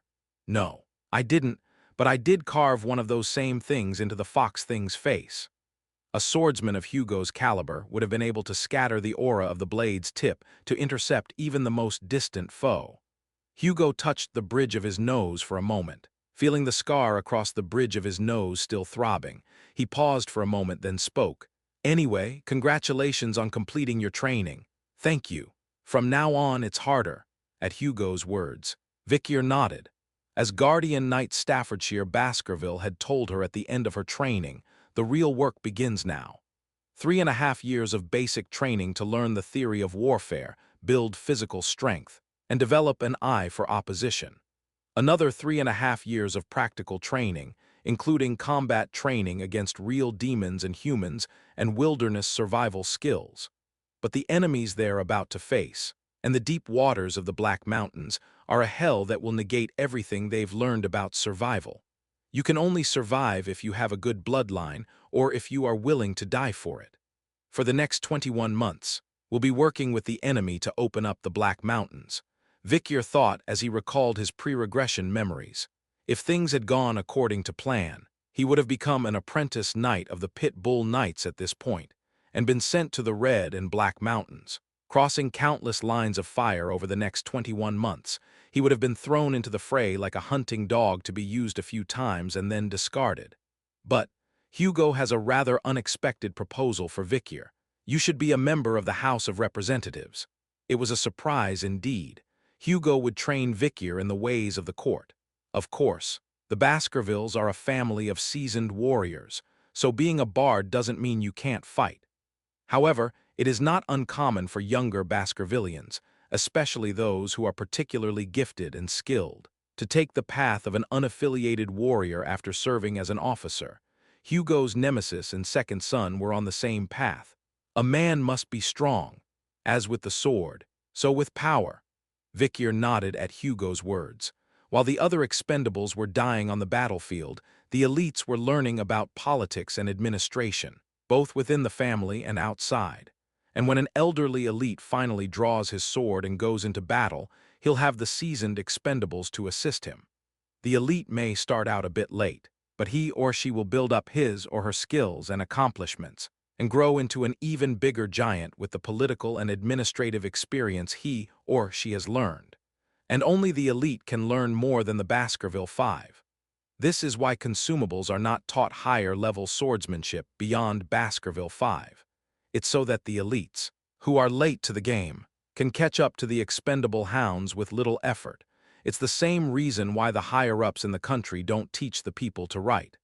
As you say, Vikyr bowed respectfully. He'd meant to move away from Hugo's side, but instead he'd grown closer. It didn't matter much, though, as he hadn't yet shown much in the way of hidden skills, and this was good for Vikyr in more ways than one, as it allowed him to get closer to the center of power. Hugo explained Vikyr's new position as an MP simply. The House of Representatives assists the Baskervilles in the executive, legislative, and judicial branches of the House of Baskerville's territory, as well as attracting business for the House and running the affairs of the House, in short. Successful House members are promoted to senator, which allows them to deal with matters outside of the House, which is not something Vikyr is currently interested in. Drac Hugo opened a drawer and pulled out a few papers. Deacon Barrymore quickly stood beside him with his seal and sigil. Your new position is Deputy Magistrate of the city of Underdog. Underdog City. Vikyr knew well. The busiest town in the vast territory ruled by the Baskervilles. No, it was more of a metropolis than a town. The Archon is the one who oversees the legislative and judicial affairs of the city, and the Deputy Archon is responsible for assisting the Archon in various ways. Vikyr looked at his appointment letter and said, "So it's about making and enforcing laws?" "Yes, and there are currently vacancies for both the Archon and Deputy Archon positions." There was a reason why the positions of one magistrate and several deputy magistrates were all vacant. Originally, Underdog City's ruler was Hugo's second son, and the second son's relatives who took the Baskerville surname were the deputy rulers. But now Hugo's second son was long gone, and the deputy magistrates who were supposed to take his place had been fired or suspended en masse for bribery. And Hugo intends to hand over all the powers and duties of those vacant posts to Vikyr. It's a city that's become a state-free zone. Can you do a good job? Vikyr nodded. Deputy magistracies are usually held by men in their 30s, but occasionally a prodigy, a genius among geniuses, will hold the position in their early 20s. And it was likely that these young elites would one day take on important positions representing their families. For example, they would be admitted to the academy, and after 4 years of studying at the academy, they would return to the family and immediately become a magistrate, an elite course for the elite. What Hugo proposed to Vicyr was an equally unconventional appointment. "I think you're giving me too much power, and a great deal of responsibility," Hugo said with a dry laugh. "Your achievements are at least 10 years ahead of the children who are considered geniuses within the family, so I will treat you accordingly. Treatment includes both rights and duties. The greater the power, the heavier the duty, or, to put it another way, the heavier the task. The greater the power. I will endeavor to live up to my lord's expectations." Hugo nodded wordlessly, and then, the land, a piece of paper was stamped with Hugo's seal. With that, Vicyr became the deputy magistrate, the de facto magistrate, of a metropolitan underdog with a population of 500,000. This is good, Vicyr thought. If I use the power of the deputy magistrate well, I can train my skills much more safely than if I go straight into the fray. His hidden teeth and claws would be sharpened, and then Vicyr opened his mouth. "My lord." Hugo looked up. There was a glimmer of warmth in his eyes that had been absent since the end of the mission. Vicyr seized on the threadbare warmth. "I'd like to tell you about the ruby mine in Morgawa. 7 years ago, an 8-year-old Vicyr had done something daring against Morg's envoys that had made Hugo's stomach turn. Hugo had been so pleased that he had promised Vicyr a reward, though he hadn't asked for exactly what it was. And now, Vicyr was asking for a reward for his behavior in a very clear way. "I was wondering if I could borrow." Hugo looked a little troubled at that. Yes, I did. And I made it clear then that I would reward you. You said you'd tell me if you wanted something." "You don't have to listen if you don't want to." Hugo's thick eyebrows arched at that. "It won't be difficult," he nodded, then pulled another piece of paper from a drawer and stamped it with his lordship's seal. "I trust you won't do anything stupid, son." No matter how many times I hear him say "son," I never get used to it, and in truth, Vicyr was more surprised by Hugo's willingness to grant his request than by the title. "I would never have dared to ask you for a favor before. Perhaps things will go more smoothly than I thought." Stepping out of the guest room, Vicyr walked down the long hallway. Behind him, Deacon Barrymore smiled gently. "Master." "Yes, my lord is very fond of you." Vicyr remained silent, not saying anything. Then Deacon Barrymore spoke. "I can see that you're not going to put him in the field right away, but you're going to give him the position of de facto ruler. Isn't that the art of imperialism? You're going to use him big and heavy. Literally, if you're going to raise a hound to be used and discarded, you should send it out into the battlefield right now to die. While the hounds are seasoned by their encounters with death, their would-be masters are armed with ideas and knowledge from a safe place. And from this foothold, the hounds leap to the heights of the untouchable. In the end, the lower life cannot overcome the higher, even if it dies and rebirths. Neither by words nor by martial arts. It's a bitter pill to swallow for Vicyr, who is feeling it all over again. That's if I do a good job as deputy magistrate. I'm sure you'll do just fine, master, and if you do anything more than passably well there, you'll be the next one to enter the academy." Deacon Barrymore had noticed that Vicyr was interested in the academy as well, although he couldn't quite put his finger on why. Meanwhile, Vicyr's mind was racing with the policies and exploits of the famous bureaucrats he had seen and heard about before his regression. The letter of appointment to the position of deputy magistrate, stamped with the seal of Hugo le Baskerville, Lord of Iron-Blooded Baskerville, slipped deep into the pocket of Vicyr's arm. "You'll have to prove yourself quickly." There were many ways to prove oneself and move up the ranks in a short period of time. Vicyr chose the quickest and most obvious one. Chapter 28, Vicyr made his way to the city hall in the center of Underdog City. He made his way across the buildings that housed the many employees, and found his office at the far end. "The new deputy magistrate is coming today, so make sure the place is clean." "Who will he be?" "I don't care who it is, I just hope it's someone who's a little more hands-on." "Hey. What do you expect? I heard he's 15. Employees sweep, mop, and clean throughout the building. On a high wall hung a banner welcoming Vicyr van Baskerville, the new deputy archon and acting archon. Vicyr walked nonchalantly past the workers. He was supposed to start tomorrow, so they didn't pay much attention to him. "Is this your kid? Did the staff bring him here?"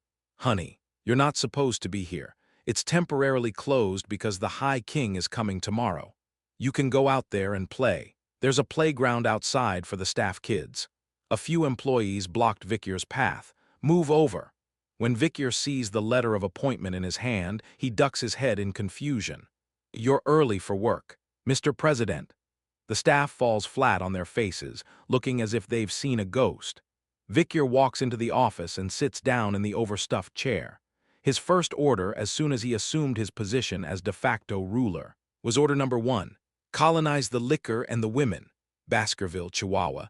For 10 years now, he'd been the clerk of the town hall here, and he felt a sinking feeling in his stomach. "I can't believe I've been drinking since day 1, and he's only 15 years old. After all of his predecessors were suspended for bribery. It's hard not to feel sick to the stomach when a new kid comes in and starts getting promiscuous. What an asshole, and in a sacred workplace." 2. Chihuahua Baskerville rubbed his forehead with his hand. He was from outside the clan and had been given the surname Baskerville in recognition of his administrative prowess. Although he had to settle for the title of secretary because he didn't have a middle name of Les, or La, or Van. He was working hard. "Man, I've got a lot of work to do." And then some rascal comes rolling in and says, "At least I had some hope that Baskerville was from the inside." I hadn't gotten my hopes up when the 15-year-old kid said he was coming, but now they were dashed. Even now, the sound of clinking glasses, giggling women, and singing clowns could be heard outside the window. Baskerville, the Chihuahua, twitched his goatee nervously and threw down his filing cabinet. "Yeah, damn it. It takes a damned underdog cigar to wake me up and just." But he couldn't get his complaint out. Creaked the door to his office opened, revealing a boy, Vikyr Van Baskerville, the new Archon. He was finally officially in the office. "You're the head of the office." The Chihuahua Baskerville gave Vikyr a mock polite look. "Yes, sir, I'm Chihuahua Baskerville. You don't have a middle name." The Chihuahua's expression hardened slightly at Vikyr's words. To not even have a middle name for a half-breed or illegitimate child was to be from outside the family. Usually, those brought in from the outside were indentured servants within the Baskervilles for 3 years, before being given the Baskerville surname, and formally admitted into the family, which was exactly what Staffordshire and Chihuahua had done. Strictly speaking, they are not blood relatives, but users. The new deputies would always use this as a way to discriminate against the newcomers, so Chihuahua had to put up with the bitterness of this atmosphere. But, good. Vikyr's assessment came as a surprise. As the Chihuahua's eyes widened, Vikyr recalled a memory from the past.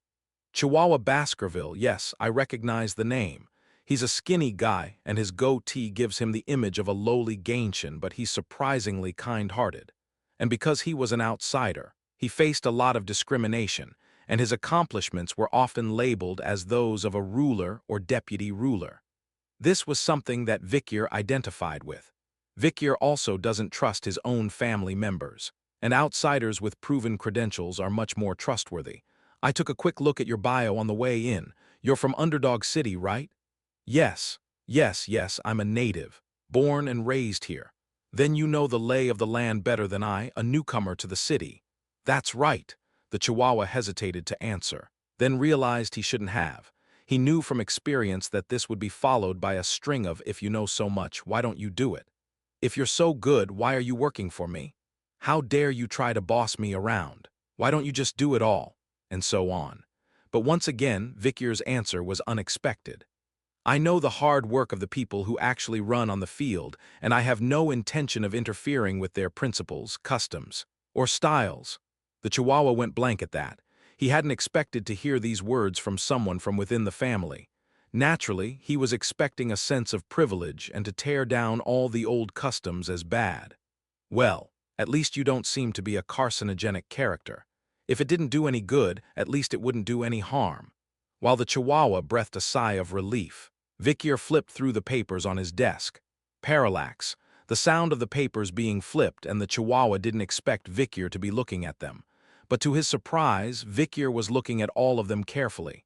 And then, closing the papers, Vikyr said, "I don't see anything wrong with the legislative system, but there are a lot of oddities in the judicial system." "What?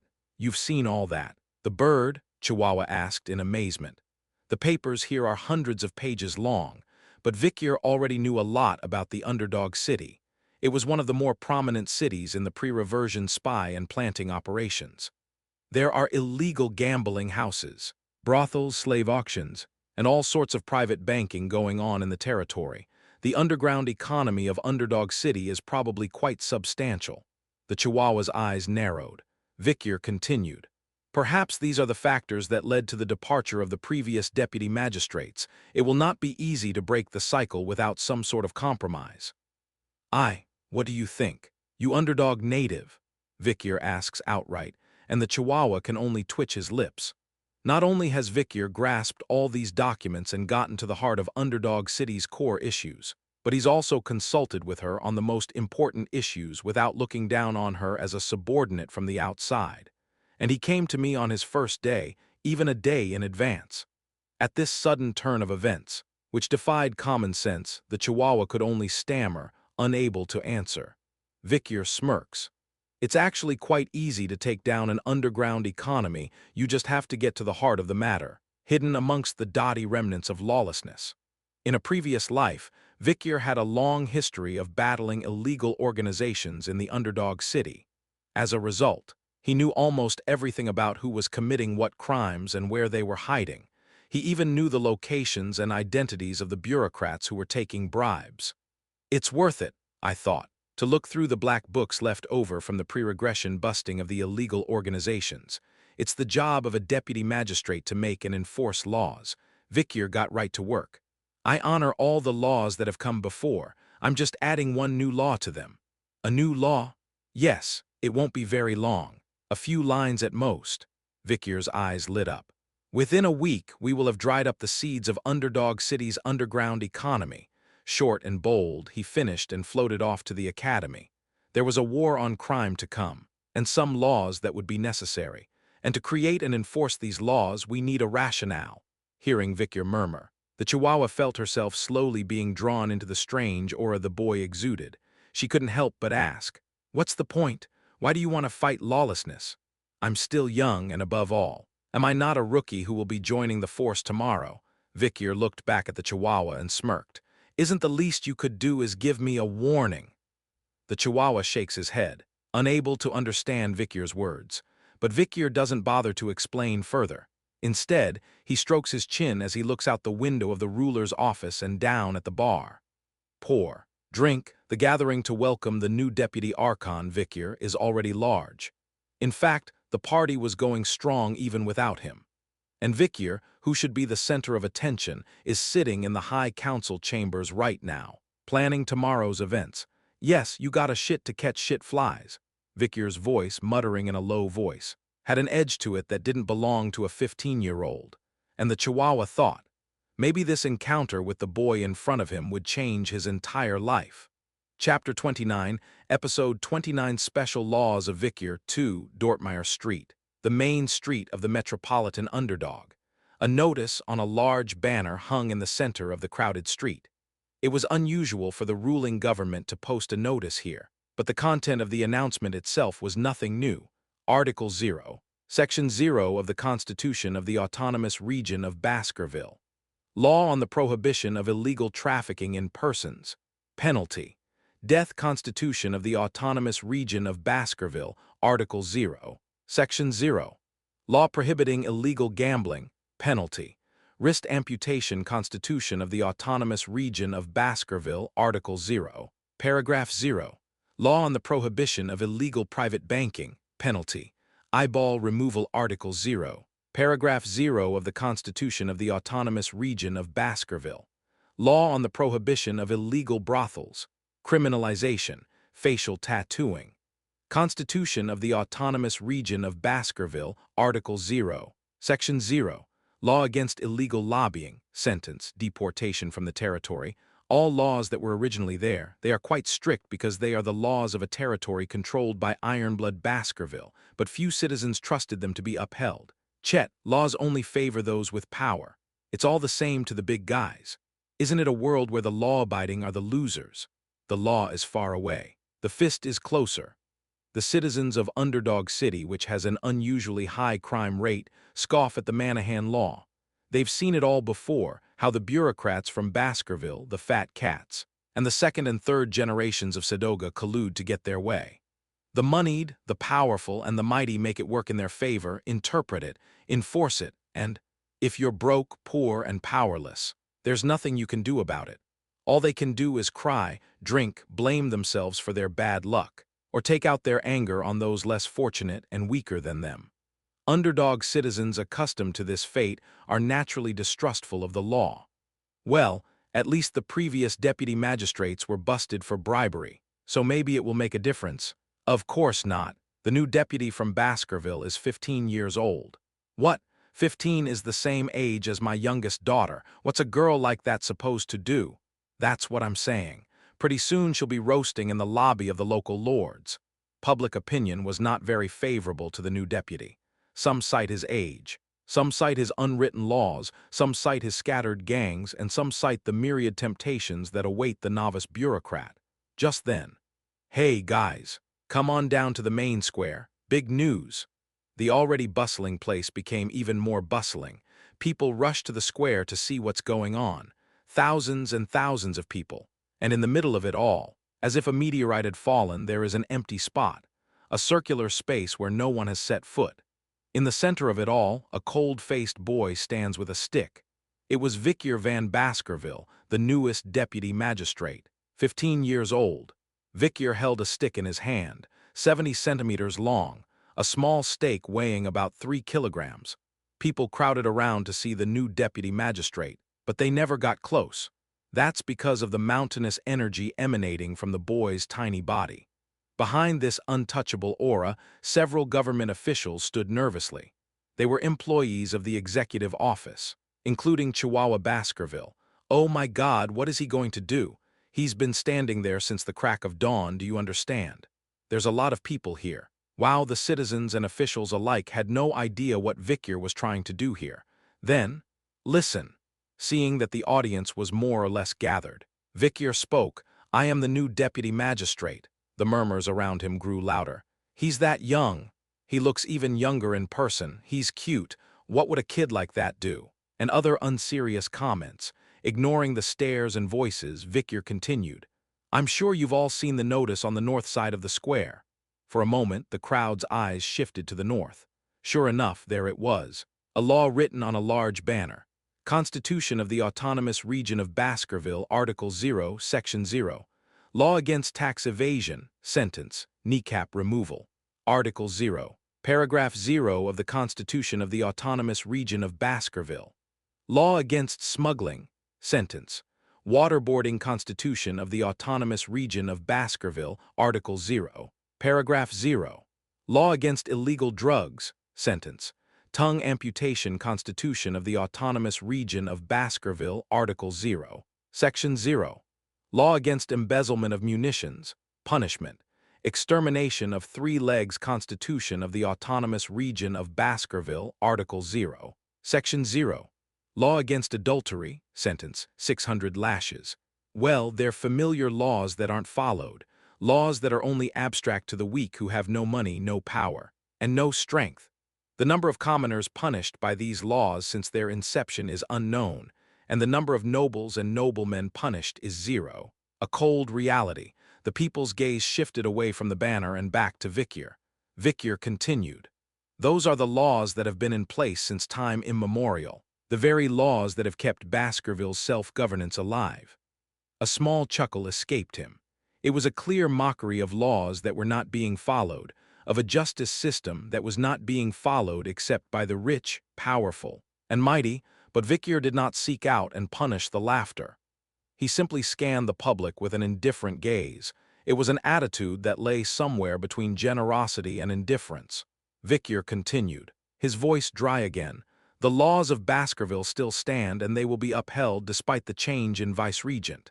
When Vicar didn't respond to the audience's jeers, they got a little bolder. "Of course. Yeah. The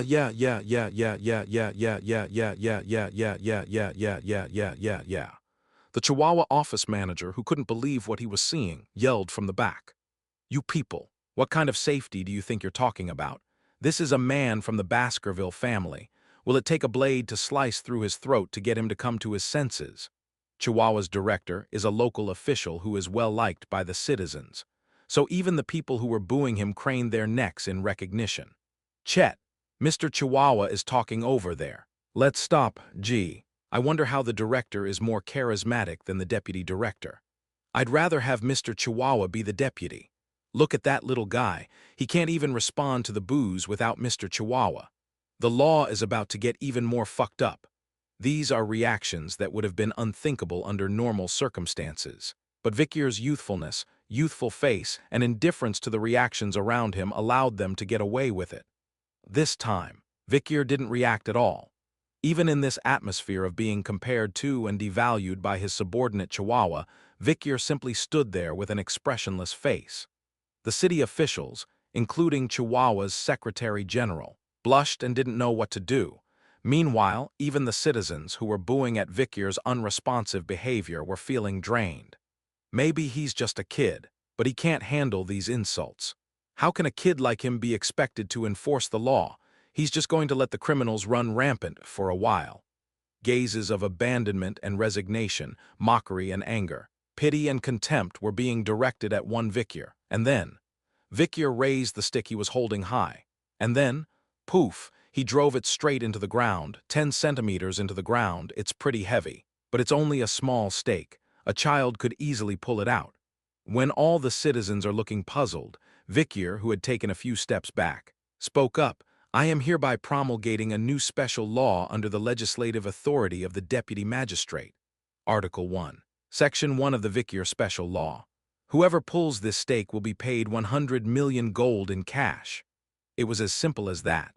Chapter 30, Episode 30 Special Law of Vicier, 3 Vicier Special Law, Article 1. Paragraph 1. The person who pulls this stake, hereinafter referred to as the stake, shall be paid 100 million gold immediately, as determined by Deputy Vicier van Baskerville. A law made and enforced by the young deputy magistrate at the age of 15, upon his first appointment. No one in the legislature objected to this law being made. No one in the legislature objected to the law being enacted, because they had no idea what it was for or what it was intended to do. The citizens looked dumbfounded. What? You're going to give us 100 million? You've got to be kidding me. 100 million gold is 4 years' worth of rust rods for ordinary people. You're offering 100 million for a wooden stick. What's this for? A show? People chattered. They all stare at Vicier with unreadable expressions, and that included Chihuahua Baskerville and other officials from the enforcement division. The chatter only increased slightly, but when no one stepped forward, Vicier spoke again. Anyone else? No one answered the question. By this time, Vicier had picked up his quill and scribbled a few more words on the notice. Vicier's Special Law, Article 1. Section 2. The person who pulls this stake, hereinafter referred to as the stake, shall be paid an additional 900 million gold, as determined by the Deputy Magistrate, Vicier van Baskerville, 100 million gold and 900 million more. Whoever pulls this stake will be paid 1 billion gold in cash. 1 billion gold.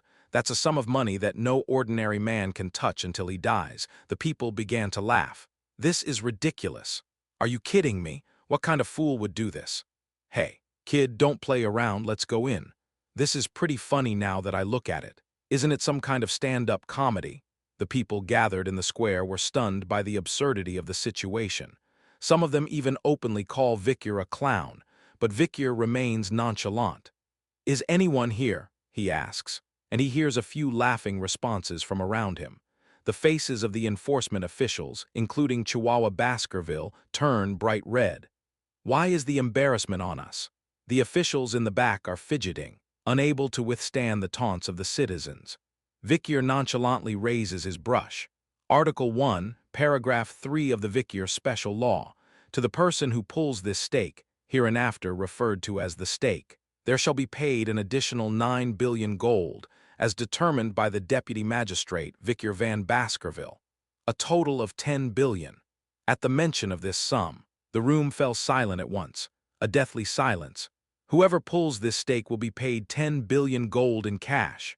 Article 3 of the Special Law of Vicier was proclaimed. The stares and sneering taunts are gone, and the central square is silent, as if nothing is alive. The absence of sound, despite the huge crowds of people, gave me chills. Chihuahua Baskerville and all the officials of the executive office were momentarily overwhelmed by the silence on such a massive scale, but Vicier remained nonchalant. "Is anyone there?" This time. No one answered the question. The citizens stared, unable to laugh or talk. "What? What is this? What's going on? Are you really offering 10 billion? Should we leave? Are you crazy? You know what you'll get if you leave. Look at that knife in his waistband. I don't want to be executed for being a rich bastard." You never know. Why is this young deputy magistrate, who has just been appointed, doing this? No one in the room had any idea why anyone would want to burn $10 billion on a stake that anyone could easily pull out. Could it be that the stake is really heavy, so heavy that a normal person can't even pull it out? Not likely. I've seen government employees carrying them around. Hey, don't go out there, they've got something else up their sleeve. In times like this, it's best to stay out of it. It's quiet in the square with only the occasional shouting match. Then Vikyr picked up his brush again. He was about to create Article 4 of the special law. Let me try, from the crowd. A palm the size of a small film rose. It was a girl in shabby clothes, a basket of wilted flowers in her hand. She had a limp, and her face was pockmarked with spots that suggested malnutrition. She raises her hand and steps forward, only to be stopped by a gracious old man, presumably a neighbor. "Hey, Judy, aren't you Judy? You don't know what you're doing out here." "Grandpa, I'm fine. My mum's sick and I've got to do something. There's no flowers for the bullies these days." "You naive boy, you'll get stabbed if you step in at a time like this. You shouldn't be so ignorant of the world." He. "If anything happens to me, please do me a favor." "Mum," Judy stepped out into the square, avoiding the disapproving neighbor's grandfather. Vikyr looked down at Judy with a cold stare. "Pull it out." Judy clutched her hair as tightly as she could.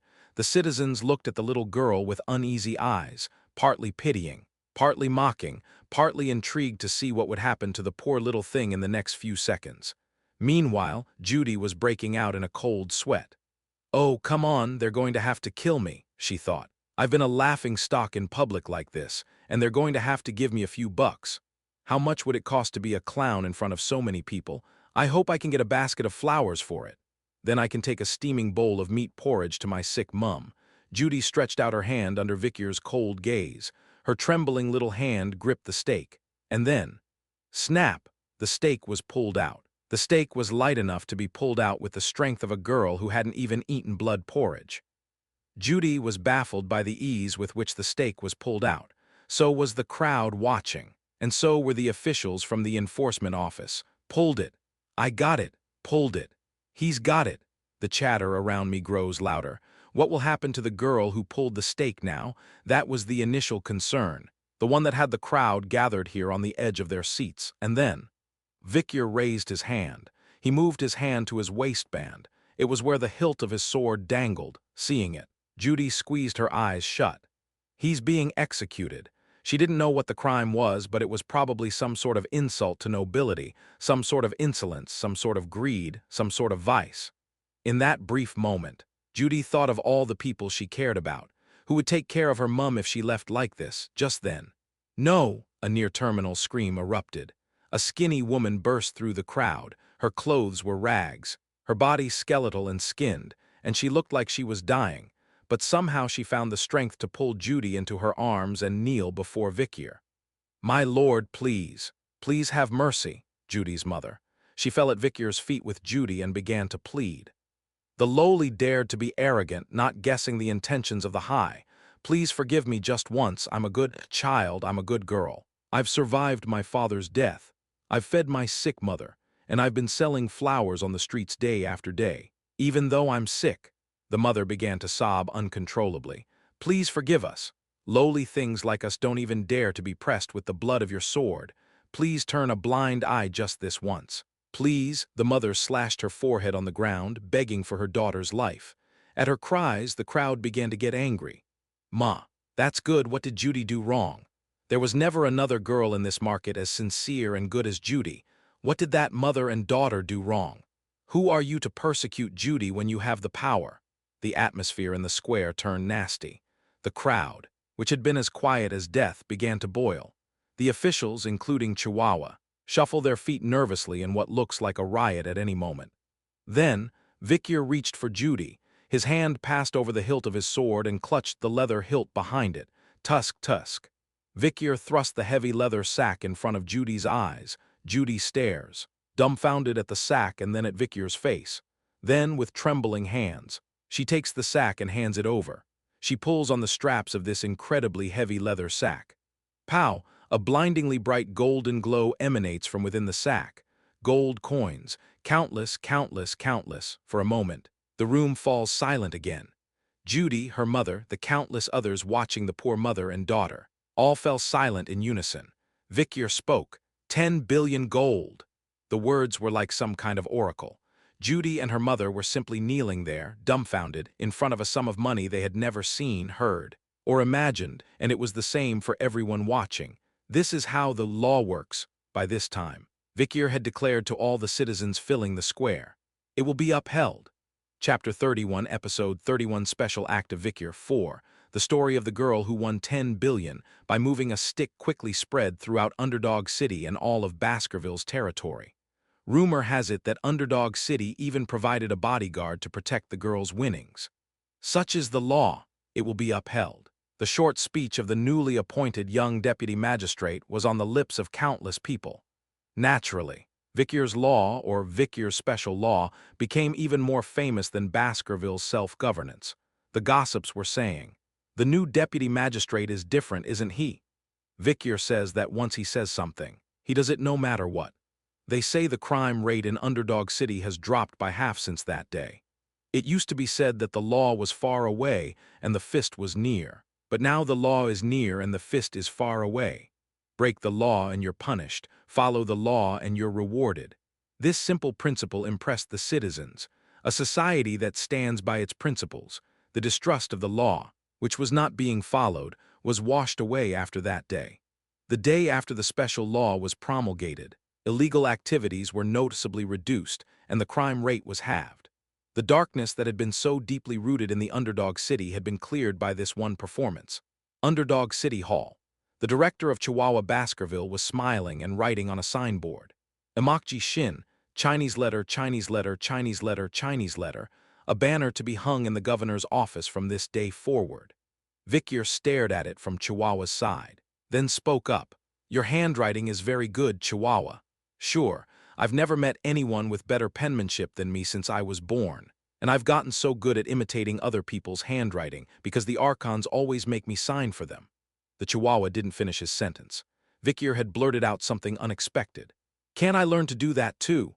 The Chihuahua's eyes widened at Vicier's words.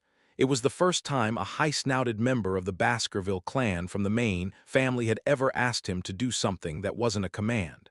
Moreover, despite being a sword eater, he was interested in brushes. "Of course I can teach you. I'd be honored. Thank you, I'll ask you whenever I have time." The Chihuahua hums and teases the brush after hearing the praise. Vicier watched him in wonder. Chihuahua Baskerville. He was an outsider, a commoner who had spent 3 years as an indentured servant to the Baskervilles before being given the surname of Baskerville and formally integrated into the family. Unlike the swordsmen who become guardian knights and are trained in Baskerville-style swordsmanship, administrators are paid less and receive no special training. While swordsmen are motivated to become part of the Baskerville family, as mastery of the Baskerville style of swordsmanship improves their skills by several levels. Administrators like Chihuahua have little to attract them other than honor. As I understand it, he joined Baskerville with the sole intention of serving his homeland. Vicier had seen the Chihuahua a few times before his regression, a man who, for all that he looked like a Gainshin, had the temper of a high priestess, and who spouted off to the rulers and deputy rulers, and a capable administrator who was relegated to the fringes and never saw the light of day until he was old and dead. Vicier was thinking about the Chihuahua. "By the way, you're doing a great job, sir." The Chihuahua finished his whistle and looked at Vicier. "Who would have thought you could pull off such an unconventional performance, Chihuahua? I'm truly blown away, and I've been here for 20 years. Just as a clerk, and I've never been so thrilled. I'm still shaking in my boots." Vicier nodded slightly. "The laws of Baskerville are actually pretty good, but it's not enough to put a law out there. It's important that the people believe in it and follow it." "You're right, and you're absolutely right. But that's not what the previous deputy magistrates thought. We can't afford to be angry at the manors for their distrust of the law or their ignorance of it. So I've been thinking about how to engage them and make a strong impression on them." In fact, this is a performance that Camus of the House of Morgue would perform quite some time later. As soon as he ascends to the position of Lord of the Manor, Camus of Morgue, who will later be known as the Auspicious Weather, becomes a formidable figure of power and turns his domain into a strong law-and-order region. The lords of the land would not pick up money that fell to the ground, and there were no quarrels among them, so much so that the crime rate dropped to almost zero. However, his reign of terror did not endear him to the lords. However, in the midst of the war against the demons, Camus' iron fist was able to increase human survival rates by leaps and bounds. And indeed, even after the generation of destruction, Morgue's estate had the largest population of survivors left. That was the last thing on his mind right now. Now it's about going forward, Vicyr said, looking down at the map of Underdog City. With 10 billion in prize money, we're going to have to find a way to fill the hole, right? With that, Vicyr picked up a pen and began drawing red X's all over the map. As if he knew exactly where everything was, Vicyr drew an X in every nook and cranny.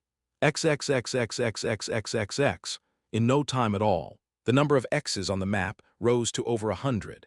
These are the places where illegal organizations are hiding or will hide in the future. We're going to crack down on them one by one and return the black money to the treasury. How do you know these places are where criminals operate? I smell it. Vicyr presses his nose to his lips and smirks. Baskerville's hounds have a keen sense of smell. With the dazed Chihuahua behind him, Vicyr continues to recite his plan. In military law, the highest form of procurement is from enemy territory. If we rob everything here, we'll raise a lot of tax revenue. We can use it to bolster the welfare system for the poor. Yeah, that's despite the crime rate being cut in half. The performance has reduced the overt crimes, but the ones that remain have become more stealthy and sophisticated. But it doesn't matter. Vicyr knew the location of all of these illegal outfits, and the key players at the heart of them. It's an area we patrolled and cracked down on tirelessly before we went back. I still have vivid memories of being a hound dog during the war on crime, frantically biting rats in the back alleys. I also knew the tricks of the trade because some of my close colleagues had been bribed. I know how criminals think and behave, where they hide, what they do, how they operate, and how far they go. I also knew all the channels through which underground money would flow for at least the next 25 years. Whirring. Beelzebub lurking in the artery in my wrist, senses life and begins to twitch slightly. It's hungry for blood just then. Deputy, the door opens and a clerk enters. Looking puzzled. There's a request for an interview at... Both Vicky and Chihuahua turn their heads at the words. Chihuahua asks first, "Who's requesting an interview on official time? You've been here less than 2 days. Well, that is, the Youth Self-Governance Committee of the local government office would like to meet with you once." Then the Chihuahua's face stiffened. It looked like it had finally arrived. Vicyr broke the ice. "So, you're saying you want to see the farting bastards in the community?" "That's right. The youth wing of the Xiangcheng is made up of the second and third generations of the local retainers, especially the influential Sedoga. He's asking to see Vicyr among the youth of other smaller families within the Baskervilles domain, indigenous families that have long held sway in the area. Most of them have direct or indirect ties to the Baskervilles, often by blood, sometimes by delay, sometimes by marriage. The Chihuahua spoke with an air of disdain in his voice that he could barely conceal, even with a tightly clenched fist. It's the Youth Autonomy Committee of the Mali Township office, but it's really just a messy social club. Apparently they have something to say about the Vicyr special law. Hearing that, Vicyr leaned back on the couch, chin in hand. When you make a law to root out absurdity, it's the most corrupt places that make the most noise. The first backlash against Vicyr's special law was it coming from the Autonomous Council. Turning to his Chihuahua, who was watching him anxiously, Vicyr spoke briefly. The dung beetles smelled it first. Hadn't he been laying out the shit since his first day on the job? Knowing that would happen, now it's time to get rid of the city-eating pests. Chapter 32, Episode 32, The Social Club. 1. A large high-rise hotel in the center of Underdog City. On the 69th and 70th floors, a large club is located. Burning Suspension, an exclusive social club where the best and brightest of Underdog City gather. It's where the rich and powerful gather to burn off their youth. Champagnes costing as much as 100 million gold a bottle were being flown in, and fast-paced, upbeat music was blaring.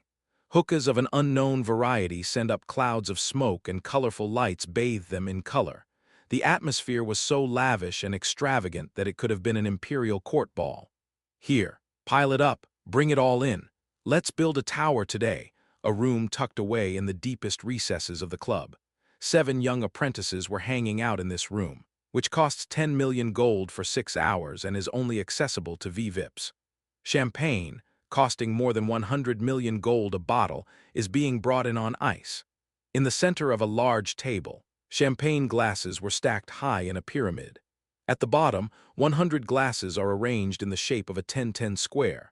On top are 81 champagne glasses in a 9-9 shape. On top of that, 64 champagne glasses in the shape of 8-8. 49 on top of that, 36 on top of that, 25 on top of that, 16 on top of that, 9 on top of that, 4 on top of that. One last glass of champagne was placed on top, completing the pyramid-shaped champagne tower. The 7 assembled masters chuckle and pour the 100 million gold champagne, Don Quixote Perignon 666, from the bottle into the top champagne glass. And then, cackle cackle. After filling the top glass, the champagne begins to drip into the lower glasses, gradually filling them up. When the bottle of champagne was halfway empty, the masters ruthlessly threw it away and ordered a new one. And so on.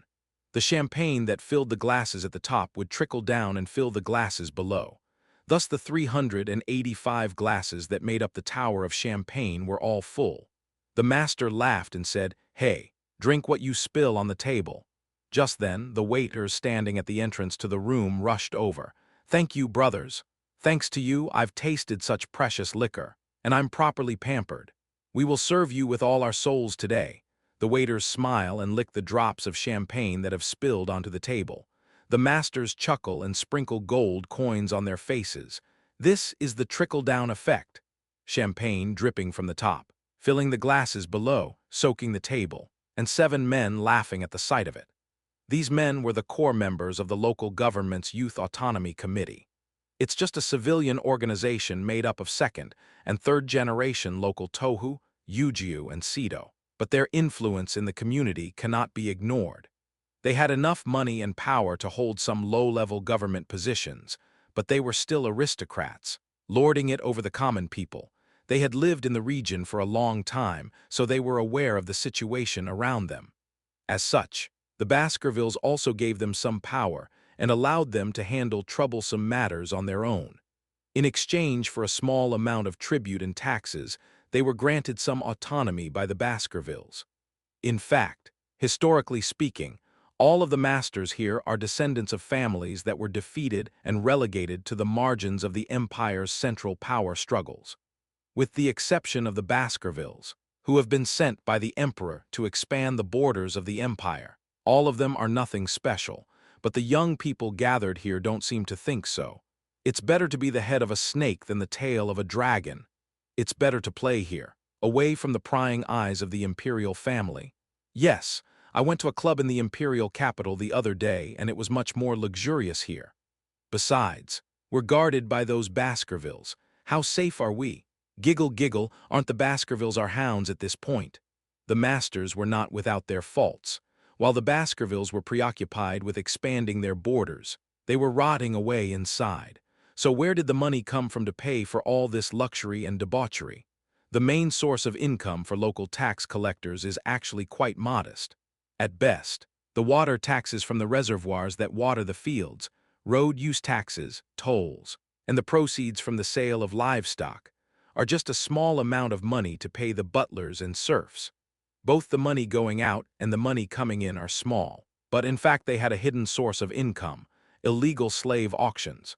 This is the kidnapping, imprisonment, and sale of unauthorized persons into slavery. In recent years, the Baskervilles' aggressive territorial expansion has displaced an increasing number of barbarian peoples, so they've been sneaking around the world, luring them in with tricks or kidnapping them by force to sell them. In other words, they would work for free for the Baskervilles and pick up the crumbs. With no taxes and a steady flow of business, money naturally accumulates. With the black money they earned, the masters were able to spend their youth on fire. They can't put it in the bank because it's illegally earned, so they burn it all in cash machines. The champagne tower is full, go let the kids in, bring in the good ones. They sent the waiters away for a while, then we started chattering amongst ourselves. By the way, I said, it's so nice to have an uptight family like the Messinidnaros gone. We can have fun without all the prying eyes. Actually, that's the way it should be. We're playing with our own money. Good thing we framed them and sent them packing. Let's not let them be members in the future. They smoked bubbling hookahs and looked languid. One of them suddenly looked up. By the way, have you guys heard about the new deputy? Yeah. I put in a request for an interview. He's got the Barnes surname. Well, if he's a half-breed, he must be a bastard. You should feel honored to be called by us. Cackle, cackle. He's going to come running. They always did something called taming the junior bureaucrats when new deputy commissioners came in. It's not a big deal. It's just a little bit of an extravagant party to dazzle them. It was like putting a leash on a dog, saying, if you're going to follow us, you're going to listen to us. The masters would chuckle. The masters chuckled. His name is Vikier. Have you ever heard of him? I don't know. I've never heard of him. She's 15. They say this is her first time out of the family. What, isn't she a total brat? Yeah, he's a brat. He's got a huge drinking problem. The first time he came to City Hall, he must be a bit of a wreck. Come on, if you think he'll fit in with us. Then one of the masters had a brilliant idea. Why don't we tease him a little bit while we're at it? He extended his index finger and explained his plan. Later, we'll have a big party and invite him over. We'll get the best liquor, we'll get all the girls, and we'll have a good, old-fashioned fuck. And then later, after the party, we'll make him pay for the drinks. The masters burst out laughing. Okay. That sounds like fun. Don't you think his eyes will pop out when he sees you begging? You need to realize that your eldest son is spending this much money to entertain you. If you take it for granted, you'll go away. I don't think a 15-year-old civil servant would have the money, and he wouldn't be able to find a place to get it because he'd be reprimanded if he reported it to his family. Then you can say it was a joke and pay him back later. The masters had a plan for the new deputy bureaucrat and how to roast him just then. Gentlemen, the girls are here. A waiter burst through the door with a huge grin on his face. Soon, numerous women peeked into the club room, amazed at the luxury. Some of them were familiar faces, and the masters waved at them. Hey, you're back again. After all that, send him away. We're happy for you, Why, I thought she was pretty. Hey, come over here and sit down this time, one by one. The women entered the room. See, at the end of the line of girls there was a strange one, a boy maybe in his early teens, a very young-looking boy. He followed the women into the room from the back of the queue, and it was so natural that the waiters didn't even bother to stop him. The 7 masters scanned the women, cracking crude jokes, and finally spotted the boy. But what's with him? Did you bring a male waiter? Well, he looks cute. Oh, don't you know him? No, I don't. The teachers, the waiters, and the women all look puzzled. What is this kid doing here? One of the waiters raises his eyebrows. He walked in so boldly that no one thought anything of it. How dare you? You little shack. Tell me where? But he couldn't quite reach out to grab the boy by the hair. Oops, the sound of something thick and hard breaking. The waiter suddenly realized that his wrist had been turned in a strange direction. The boy had just broken a grown man's thick forearm with sheer brute force. What you? 3 or 4 waiters pounced at once, but it took less than a second before they were all on the floor. The masters' faces hardened slightly. What's with you? Kid, what are you doing here? Do you know who your brothers are? I know. The boy's voice was devoid of any emotion. They're the idiots from Xiancheng. No respect, no fear, no cowering. Not even a hint of contempt. The masters were stunned for a moment. Then, with a single, hearty laugh, that's right, we're the idiots from Xiancheng. He must know who we are. Then we only need to know who he is. Kid, who are you? The masters were debating whether this was funny or not, but it was. The boys' next words wiped the smiles off their faces. Vikier, the new deputy magistrate, Vikier van Baskerville, is here. The apprentices slid their feet off the table. Then he rose to his feet and asked, Vice Exarch, what brings you here? You called for me. At Vikier's words, the masters exchanged another blank look. Then, Wahahaha, this is hot, deputy. I didn't think you'd come so soon. The mood is not good. Moreover, the masters had just been insulted, and their pride had been bruised. Shall we start taming the new recruits right away? Sure, let's buy some liquor. What if we roast them, boil them, sit them down, and then ask them to pay for their drinks later at the end of the party? But their cute little plan didn't quite work out. Thud, Vicyr slammed his hand on the table, and tusk, the black aura of the Baskervilles emanated from him. The mana in Vicyr's body radiated through his hand and into the table. A ferocious resonance, a violent vibration. Boom, boom, boom, boom, on the table, in the glasses. The champagne suddenly began to boil, and then the great tower of champagne in the center of the room changed. Pow, a single glass at the top of the champagne tower suddenly exploded. Numerous glass shards and champagne drops sparkled and scattered below. Boom, clink, clink, clink, clink, clink, clink, clink, clink, clink, clink, clink, clink, the 4 glasses that were downstairs. 9 glasses downstairs, 16 glasses downstairs, and 25 glasses downstairs. 36 glasses downstairs, 49 glasses downstairs, 64 glasses downstairs, 81 glasses downstairs, 100 glasses below that, all exploding and shattering one after the other. The champagne tower had collapsed. It didn't collapse from the bottom, it exploded backwards from the top. Ding, ding, ding, ding, ding, ding. Countless glass shards and champagne drops rained down on the VVIP room. Under the rain, the masters of Sadoga could only say one thing. We were going to pay for the Chapter 3333, the Social Club 2. The 7 masters gathered in the VVIP room were all smart and ruthless. The House of Montblanc, the House of Peer, the House of Louis Vuitton, the House of Channel, the House of Ferragamo, the House of Hermes, the House of Prada. The 7 indigenous families of the province in which they work have lived unnoticed by anyone except the Baskervilles. Even those from the Baskervilles have been persuaded by their wealth and the public sentiment behind them, and have become friends. Life had never gone their way before, so they assumed it would be the same this time. So it's true that I was a little naughty this time. But this time, things were different. Hoo-doo-doo-doo-doo-doo-doo-doo-doo, a shower of glass and champagne bubbles rained down on the VVIP room. The glass and boiling champagne reflect the brilliant light of the chandeliers. The 7 masters of the 7 families, whose entire bodies were drenched in the sharp, hot showers, wore dazed expressions. Did you just blow up the champagne tower with a mana resonance, just by touching the table, and not from the bottom up, but from the top down? All of them had a basic understanding of martial arts in their own right, so they could see the absurdity of what Vicyr was doing. To be able to channel mana into an object, cause it to vibrate with resonance, and then explode it at exactly the right spot was not something that could be achieved with normal mana proficiency. Moreover, the glasses shattered from above, not below. It would take a master of the technique to shatter the glass on top of the table while the glass on the bottom is still intact. And the fact that the direction of action is vertical, not horizontal, adds to the difficulty. This means that you have to be able to manipulate mana stalks that are much thinner and finer than microfibers. Like limbs, ultra-difficult mana manipulation, the realm of the truly badass. There is only one thought on everyone's minds. Gradient. Monsters who can slice through boulders the size of their fists with their swords and knock down birds in flight with their momentum alone. I wonder if these masters, who are barely above the rank of expert, are not some vague, untouchable powerhouse. Vicyr's face remains expressionless. However, the black aura coursing through his shoulders is that of a grim reaper. If death had a tangible form, wouldn't it look like this? The masters, soaked in a shower of champagne, began to shiver. He's crazy, he's a 15-year-old kid. Dude, you're an expert intermediate. Do something, shut up, you won't last a second.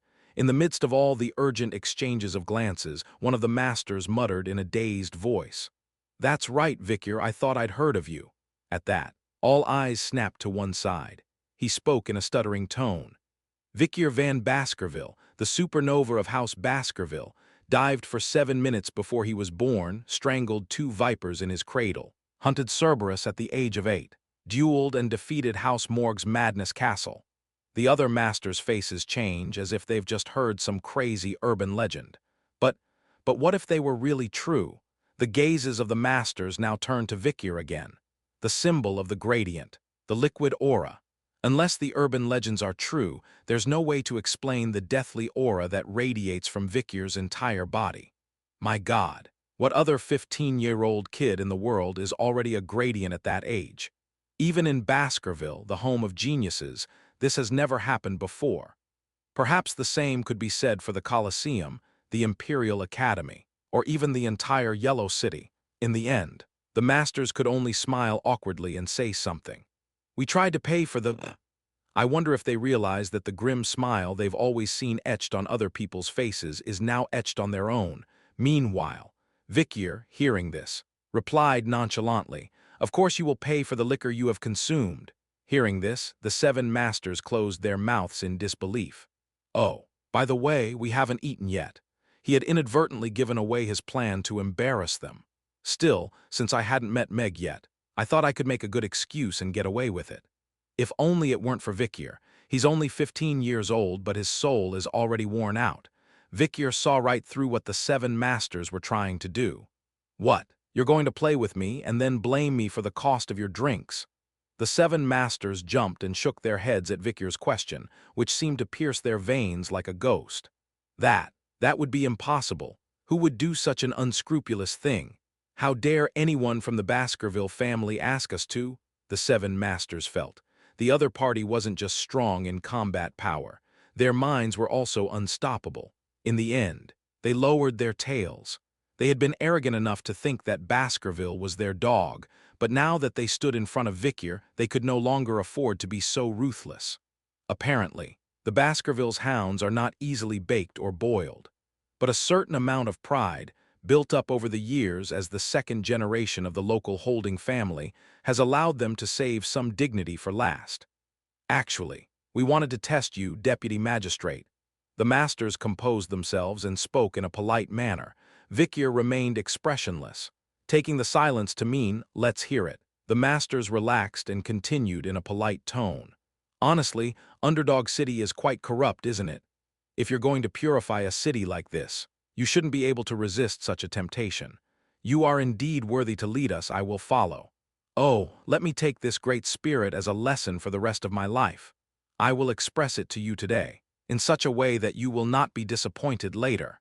They bowed once more to Vikir, and spoke in earnest voices. Some of them even winked at Vikir in an attempt to appear casual, and then, one corner of Vikir's mouth slowly lifted. A smile. This small change completely changed the mood of the room. Just a moment ago, it had been a creepy, graveyard atmosphere, and that alone had been enough to terrify the 7 masters. But now, an almost maddening sense of gravity, a suffocating pressure began to weigh down on the 7 masters, as if they were being buried alive in an earthen tomb. Unable to breathe properly, they began to shiver, the smiles on their faces completely lost. Vikir walked slowly to the front of the 7 masters, who were now cowering like frogs in a snake's stomach. A master can test his dog as much as he likes, but not the other way round. A dog can never test his master, under any circumstances. It was a moment that reminded her of Hugo's teaching from long ago. Vikir paced slowly in front of the frozen masters. "You have all this money and power, so you're not afraid, are you?" he asked. Unsurprisingly, there was no reply. Vikir continued, "It's just that I've never seen anything really scary. So how dare you pretend to be expected to be gentle, to be relaxed, and the price of that pretense was heavy." Vikir pulled a flimsy stick from his arm. It was the very same stake that had won the girl a prize of 10 billion not long ago. Billion? A dull noise. The stake bent for a moment, then flew out at a tremendous speed, smashing the face of the master in front of her into a bloody mess. The blow came from nowhere with no end in sight. Teeth gnashing, spittle, blood, and tears snorting. In the time it took him to blink 3 times, Vikir struck him 7 times across the face, head, neck, and shoulders, and then did the same to the others. The next thing you know, they're all sprawled flat on the floor of the VVIP room. Puck, thud, thud, thud, thud, thud, thud. Vikir didn't stop beating them for a long time after that. "Do you know why you were beaten?" I don't know. Why are you hitting me all of a sudden?" "If you don't know, you must be beaten." Vikir swung the stake in a nonchalant tone. Looking at his expressionless face, the masters thought he might actually die at this rate. "Oh, I think I know why you're hitting me." The dogs begged desperately through their busted lips, torn tongues, and broken teeth. They pleaded with their torn lips, torn tongues, broken teeth, and the red blood that gushed like a fountain from every inch of their heads, but the owner remained unimpressed. Sweeten the deal. Vicier's flogging doesn't stop at the red light. Chapter 34, Episode 34, Social Club 3. The rumors spread quickly. A group of 7 people who had been living high on the hog, indulging in extravagance and vice, had been arrested all at once. The citizens of Underdog City always talked about it whenever they got together in groups of 3 or more. Well, they were trying to get in the way of the new deputy mayor, and they got caught. Oh, aren't they the ones who used to treat the common people like bugs and now they're in charge? But what do you think will happen to them? The new magistrate's personality doesn't seem normal, so they won't just be released, will they? They're still the second generation of a native family. I'm sure he'll let them go with a moderate amount of humiliation. The crowd naturally turned their heads away. In the northern part of the central square, a banner was still fluttering in the wind.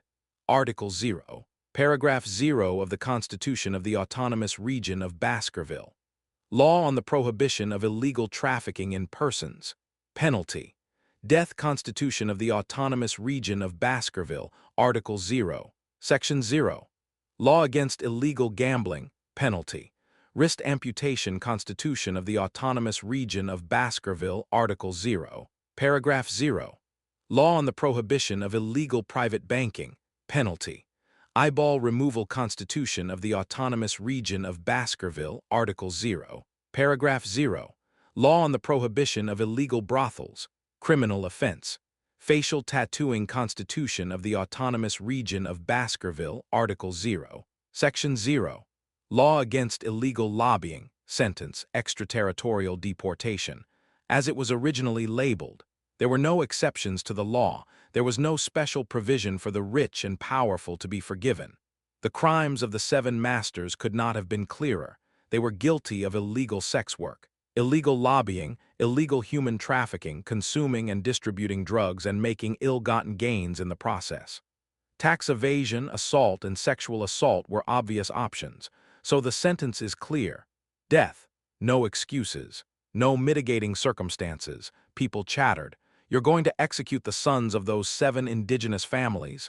Fool, don't you know the character of the new deputy? He burned 10 billion on a single stake. If you kill those 7 bastards, the repercussions will be devastating. Why don't we just give them a few good whacks and humiliate them? Yes, I don't think they'll get the death penalty, though they all spoke in unison. This is a power game between the new politicians and the indigenous tycoons, and if the latter would just bow out and keep their heads down, everything would be smooth sailing. And just as people thought, Mont Blanc, Pier, Louis Vuitton, Channel, Ferragamo, Hermes, and Prada offered their sincere apologies to the new deputy. The local retainers bowed and entered. The citizens did the same and clicked their tongues when they saw the carriages representing each family, laden with lavish tributes, making their way to City Hall in the dead of night. The 7 rascals who had been detained would now be released unharmed and would be given a good shouting match by their landlord father. That was the end of it. The local keepers will either avenge this humiliation in some way, or they will bow down and look the other way, and for a time the 7 rascals will do their time and keep quiet. The new, young deputy magistrate has scored a nice victory over the native wealthy. The citizens will be moderately pleased, moderately outraged, and moderately forgetful of this obvious outcome. They will. No, I knew it would happen, until this morning when 7 heads were hung in the center of the main square. 7 heads, salted and disemboweled. Bereft of their bodies, their heads were contorted as if they had been in terrible agony on the brink of death. The notices beneath their heads detail the additional punishments they received before they died, before they were executed. Constitution of the Autonomous Region of Baskerville, Article 0, Section 0. Law on the prohibition of illegal brothels. Sentences. Facial tattooing. Executed in accordance with the above law. Tattooing the word color on the entire face. Article 0, Paragraph 0 of the Constitution of the Autonomous Region of Baskerville. Law against illegal gambling. Sentence. Wrist amputation enforced in accordance with the above law. Both wrists were cut off. This sentence is retroactive to the number of times he violated the law, so after his wrists were cut, he continued to cut them for a certain length of time. This prisoner was sentenced to 72 wrist cuts. Article 0, Paragraph 0 of the Constitution of the Autonomous Region of Baskerville. Law on the prohibition of illegal private finance. Sentences. Eyeball removal. Executed without prejudice, taking into account the pleas of the victims of these prisoners. Article 0, Paragraph 0 of the Constitution of the Autonomous Region of Baskerville. Law against illegal trafficking in persons. Sentence. Death, executed according to law. Constitution of the Autonomous Region of Baskerville, Article 0, Paragraph 0. Law against illegal lobbying. Sentence. Exile from the territory, banishment outside the city walls except for the head, as they are already exiles. The citizens could only gape. The law itself was always there, so there is no need to think of it as excessive or harsh. The problem is that the prisoners who were subjected to the law were not ordinary prisoners. It's not just a power game. This is a war of attrition that will last until one of them is gone. There was no one who didn't expect a bloodbath. Not long before the sentence was carried out, Vicyr stood before the grate in the dungeon. Inside the dungeon, he could see the 7 masters, bloodied and groaning, imprisoned. "Now, you shanky woo abujahate, it's all over. Get out of here, bah, how can I? For the love of God, let them go."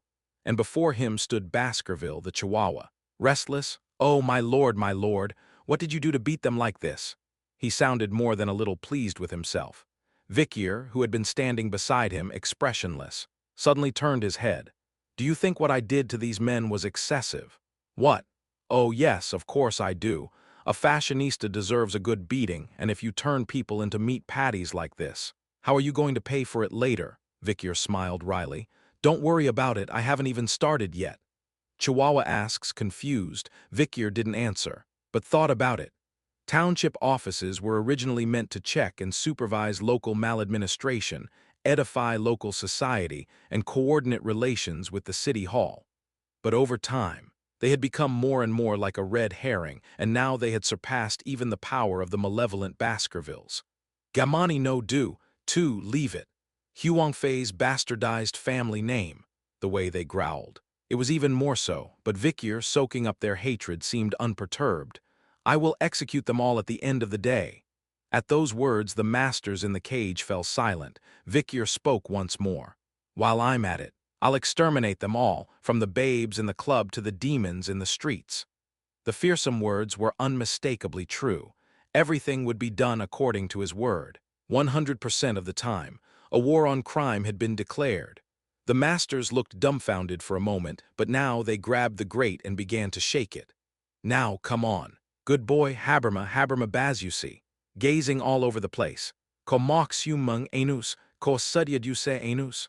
People who usually look at others like bugs crawl on the floor like bugs. At this moment, the Chihuahua was feeling complex emotions. He wondered if he would ever see anything like this in his life. On the other hand, he feared the retaliation of the local indigenous leaders. Their retaliation is both sleepy and deadly. From now on, no spawn would come to any of Vicyr's businesses, and attendance at his events would be very low. The city would be at a disadvantage in trade with other cities, and tax revenues would dwindle, but Vicyr was nonchalant. It was as if he had all his bases covered. "There's nothing to worry about, sir." "Ha! But their families won't be able to protest." "Yes, why?" Vicyr answered the Chihuahua's question with uncharacteristic ease.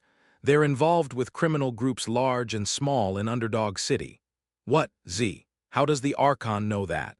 Vicyr remained silent, not wanting to say he'd seen it before the regression. Then the Chihuahua looked concerned.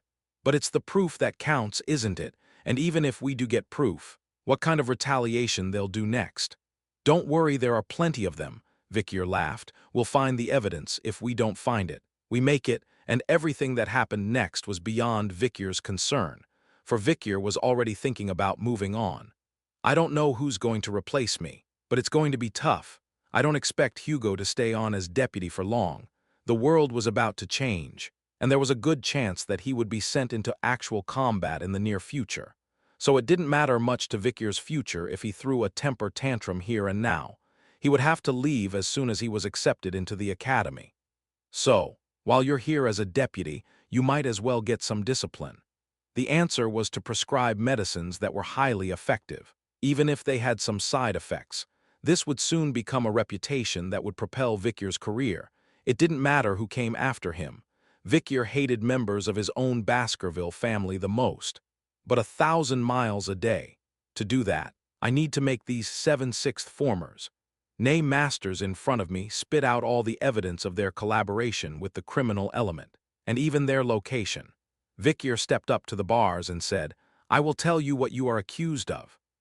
Illegal kidnapping and imprisonment of women, sexual assault, intimidation, forced administration of illegal drugs, human trafficking and forcing them into the sex trade, as well as bribes, extortion, blackmail, and murder of government officials." The masters were outraged. "That's the karma of the enemy. We'll punish you when we have proof. We'll punish him when we have the evidence. Are you saying there's a crime but no evidence?" "That's right. Jerson." The masters look at each other, puzzled. Then a determined look crosses their faces. "If I have to die here, I will do so without harming the family name. If we blow it here, we can't expect revenge. The clan would turn on them. And even if they did, Vicier, given the nature of that psycho, he might go further and use the sit-in system on the clan, tearing them down to the roots." "Never, I'll never tell." The 7 miscreants shut their mouths, ready to die for their family. "But, oh, now you're here." Vicier waved towards an entrance in the dungeon corridor. Apparently, he had been standing in front of the grate all this time, waiting for someone. The 7 masters followed Vicier's gaze with curiosity and anxiety, and there, walking towards them, was a gaunt old man carrying a large basket. "Your customization is complete, my lord." The old man was a torturer who worked in the basement of City Hall, and then Vicier overturned the basket and spilled its contents onto the shelf. Clink, clink. What emerged were hundreds of knives, each one grotesque and hideous. Bent, twisted, distorted, blunt, and sharp. The old torturer grinned, showing his yellowed teeth. "Wow, I've been torturing people for the past 30 years, and I've never seen anything like this before. How did you come up with all these creepy devices?" "I didn't invent them, they were commonplace where I was." "Was the place you were before like hell?" "Well, it was close. You want to learn a lesson." The instruments were gruesome, even for a torturer who had been doing it for 30 years. Vicier picked them up and walked back to the grate. Again, instinctively sensing something, the 7 masters crawled away from the grate, but just as quickly. Thud! Vicier brazenly pushed open the door to the cage and stepped inside. Before he regressed, he remembered the faces of his old comrades. "I remember." Even demonic prisoners spat out military secrets before their torture techniques. The tortures of the Age of Annihilation made even the demons from hell cry and shit themselves. Vicier, who knows all about the future torture techniques that have improved by leaps and bounds in the short time. He's been dealing with demons. Can't help but find the sandals with their determined expressions cute. "You're making faces like you're never going to blow," Vicier says with a faint smile. "Please don't blow."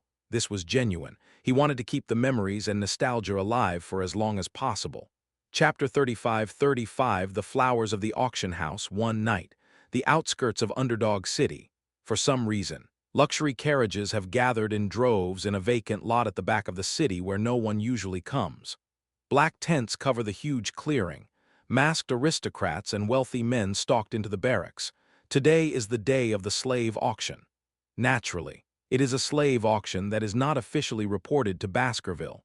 As such, the slaves being sold here are undeclared goods. There were many people who could not be traded as slaves in the first place. Barbarians displaced from their homes, nobles from distant lands, or commoners kidnapped out of nowhere. They were chained, hawked, or drugged to the point where their will to escape or report was completely broken, or they were commodities that would be. "Welcome, welcome, welcome. Welcome to tonight's freak show. Yes, yes, come, come, come." A clown dressed as Pierrot welcomes the audience. Next, a middle-aged man walks in front of the clown. The middle-aged man, who has a long goatee and a somewhat scruffy appearance, keeps looking around to see what's so unsettling. The clown checked the middle-aged man's credentials. Mr. Montblanc the Chihuahua. Ah, so you're from the Montblanc family, and your fabulous signature is a Montblanc trademark that no one else can copy. The clown grabbed a middle-aged man named Chihuahua Montblanc as he tried to let him pass. The Chihuahua is visibly flustered. The clown squinted at him and said, "I see the purpose of your visit on your certificate says you're not here to buy slaves, but to sell. Ah, that's right, I came to sell them. What about for sale? Well, I've got him tied up in the back there for a while, and I've only got one anyway, and he's a young lad, so he doesn't take up much room." The clown smirked and ducked his head again. "I see," he said, "the Montblancs always buy slaves in bulk, and since you're here to sell this time, I was wondering if you didn't like the ones you bought last time and wanted to get rid of them." The Chihuahua wiped the sweat from his brow with a handkerchief and shook his head. "No, sir, I'm always satisfied with the quality of the slaves I buy here." "Isn't that right?" "That's right, we only sell carefully selected slaves. We kidnap barbarian women, commoners, and young noblemen from distant provinces who have lost their families and homes and have nowhere else to go, and we train them like rats and birds. They are obedient and never think of running away or rebelling, and we guarantee their quality." The clown turned to the Chihuahua and bowed politely once more. "I would like to extend a hearty welcome to the freak show." There was a strange tension in the auction room. Under a haze of hookah and tobacco smoke, masked men and women sat in a circle around center stage. Here were all the movers and shakers of the underdog underground economy. A lady in a butterfly mask salivates at the sight of a naked barbarian male slave on stage, while a gentleman in a bat mask salivates at the sight of a mercenary male slave on stage. There was no discernible public for the things that came up on stage at the auction house. There were objects, old urns, famous works of art, sharp swords, and there were rare animals and horses, and there were people branded as slaves. But for the wealthy people who gathered here, the distinction was a good one. They're used to seeing objects, animals, and people as the same thing. The masked dignitaries, their mouths covered by fans, were chatting amongst themselves. "I hear it's all the rage in the imperial capital these days to capture and display grotesque-looking slaves. I don't pay much attention to fashions like that. I just think a slave should be pretty and handsome, that's all. I don't know, slaves are supposed to be good at work or good at fighting, aren't they? Ha ha ha, I'm drawn to the tragic past that slaves have, which is why I prefer them to come from fallen nobility or kidnapped nobility. Well, whatever, I hope there are plenty of slaves available today." Most of the attention was on the slaves. The MC, dressed as a clown, stepped onto the stage and shouted at the top of his lungs, "Yes, this sword and shield, surely a relic of an ancient civilization, has gone for 30 million gold. Any more? All hail the snake-masked man over there who will take home this lucky piece of armor. Now, on to the next item for sale. Everyone, look at this beautiful jeweled crown. It must have been worn by a king of a defunct kingdom somewhere in the history books." Then, the eyes of the crowd, which had been focused on the slaves, suddenly snapped to attention. It wasn't a human being, but it was enough to focus all the attention in the room for a moment. A black buffalo covered in lean muscle. It has huge horns, a massive body, and 3 glaring eyes. Infernal buffalo Murcielago danger rating. A size, 3 meters, found in red and black mountains. Ridge 2, a type of cattle that inhabits the oil realm in the depths of hell. It is said to have 19 hearts and will not stop charging until they are all stopped. It was a gigantic beast that inhabited the enemy in Black Mountains. But the reason why no one runs away when this monster appears on stage is simple. This Murcielago was dead. The MC shouted. Now, this sale is a stolen kill from the Knights of the Baskervilles, a precious danger-rank beast, with its hide, meat, bones, entrails, and everything else to spare. There were 19 wounds on the hell buffalo's body. Apparently, it had only died after its heart was destroyed. The price of this carcass immediately began to skyrocket. 100 million gold, 120 million, 140 million, 190 million, 200 million, 250 million. The entire auction house erupts in excitement, even though the human slaves are not. Having sold the carcass of a hell buffalo for a good price, the MC took the opportunity to lead the auction in earnest. Now it's time for the auction for humans and their ilk. With that, humans of all kinds began to walk onto the stage. A barbarian man with a dead look in his eyes as if he had given up on everything. A kidnapped noblewoman crying and begging to be sent home. A terrified commoner boy who still had no idea where he was. And a fallen noblewoman screaming that she would rather be killed. 100 million, 200 million, 250,000, take it and 7,000 more. I got that bitch. No one can touch her. You're being ridiculous, get more money. The more they cry and scream in despair, the more the madness of the humans surrounding the stage intensifies. Just then, the MC, buoyed by the brisk sales, suddenly looks puzzled. You put this one up for sale too? Gee, really? Oh, okay, I'll see if I can sell it. He stutters, as if he's having trouble communicating with the men behind the scenes. He composes himself and continues. Now, this next one is a little different, a little more appealing, and still has plenty of room for improvement. In other words, even the slave traders aren't quite in control yet. After the slave was painstakingly wrapped, the MC dragged it to the center of the stage. Unlike before, this time the slave was locked in a sturdy metal cage. Ka! A series of guttural screams erupted. Inside the cage, a barbarian girl with a stern face was rampaging madly. She must have been about 17 years old. She had black hair mixed with silver, triangular pointed ears, and a face that was a dark color, but it looked like it had been smeared with ash and was normally a light brown. He wore a choker with thorns around his neck, and the animal skins he wore as clothing were little more than rags. Peeking through the rags, its body was toned and lean, but its face was unrecognizable through the ash, and it was snarling and snapping so fiercely that no one bothered to raise a bid. Hebrew Aleph, Hebrew Nun, Hebrew Yod, Hebrew Bait, Hebrew Tav, Hebrew Hey, Hebrew Mame, Hebrew Lamed, Hebrew Kaf. Hebrew Tav, Hebrew Kuf, Hebrew Lamed, Hebrew Lamed, Hebrew Aleph, Hebrew Vav, Hebrew Tav, Hebrew Kaf.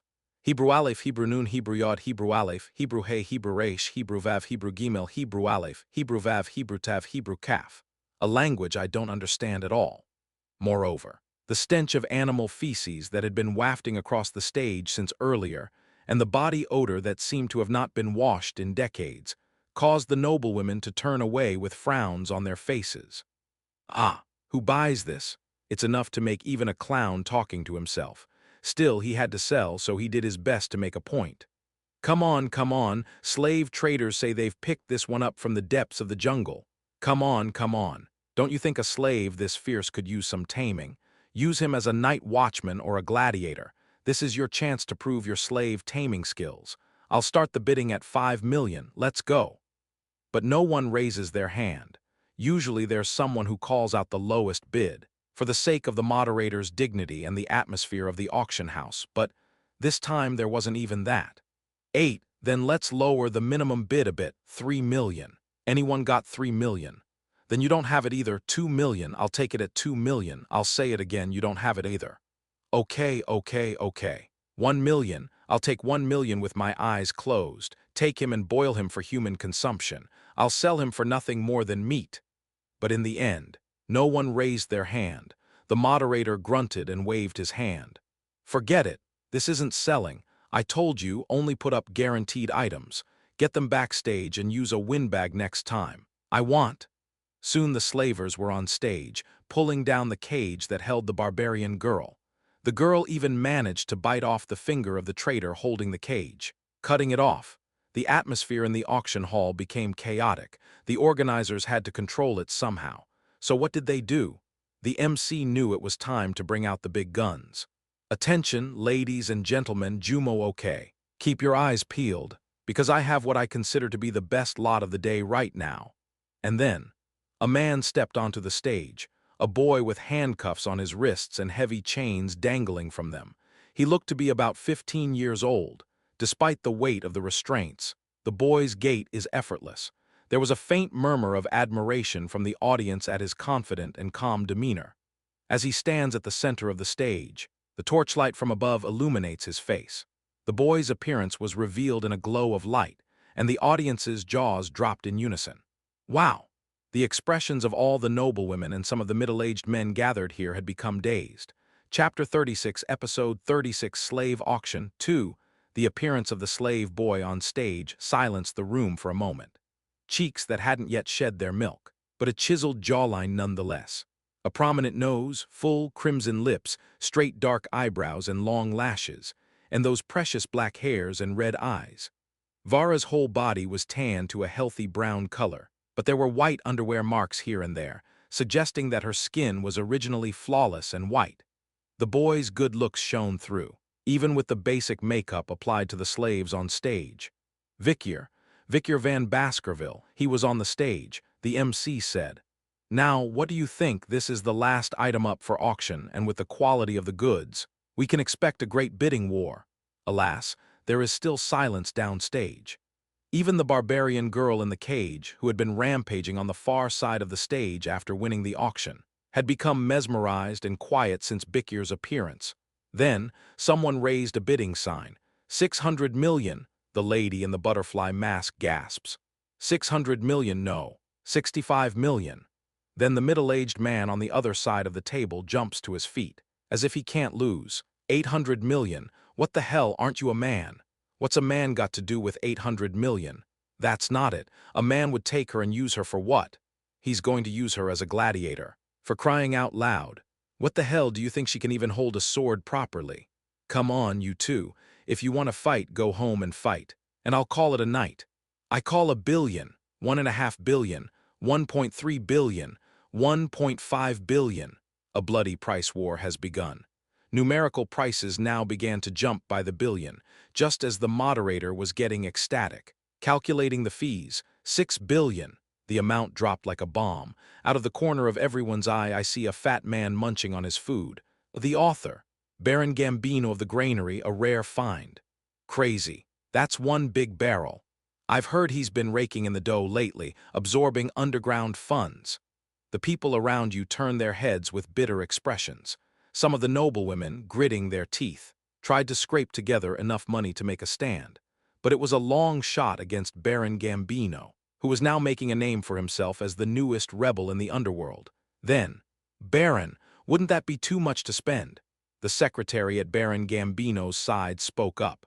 Dressed in a greenish-blonde short skirt and one-eyed glasses, she looked quite cold and domineering.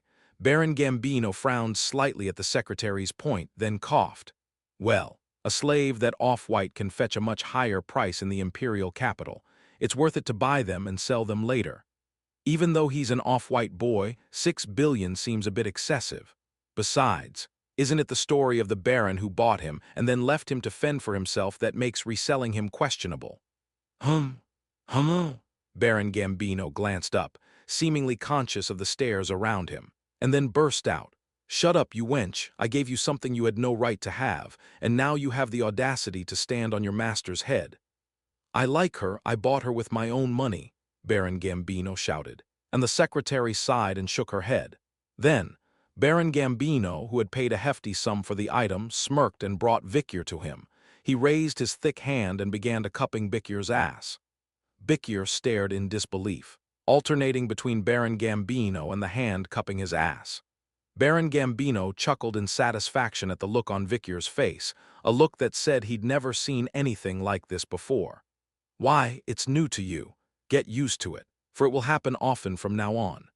Heh, don't worry. To be fair, I'll let you touch my ass too later tonight, Baron Gambino said, scanning Victor's body with a lecherous expression. The moment, Victor raised his hands. Not realizing he was asking for his handcuffs to be removed, Baron Gambino smirked and reached for the keys. Snap, snap. Snap, the handcuffs in front of you are ripped off in the blink of an eye, steel cuffs tearing like paper. And the chains. With the force of his grip, Victor shatters the restraints on his wrists.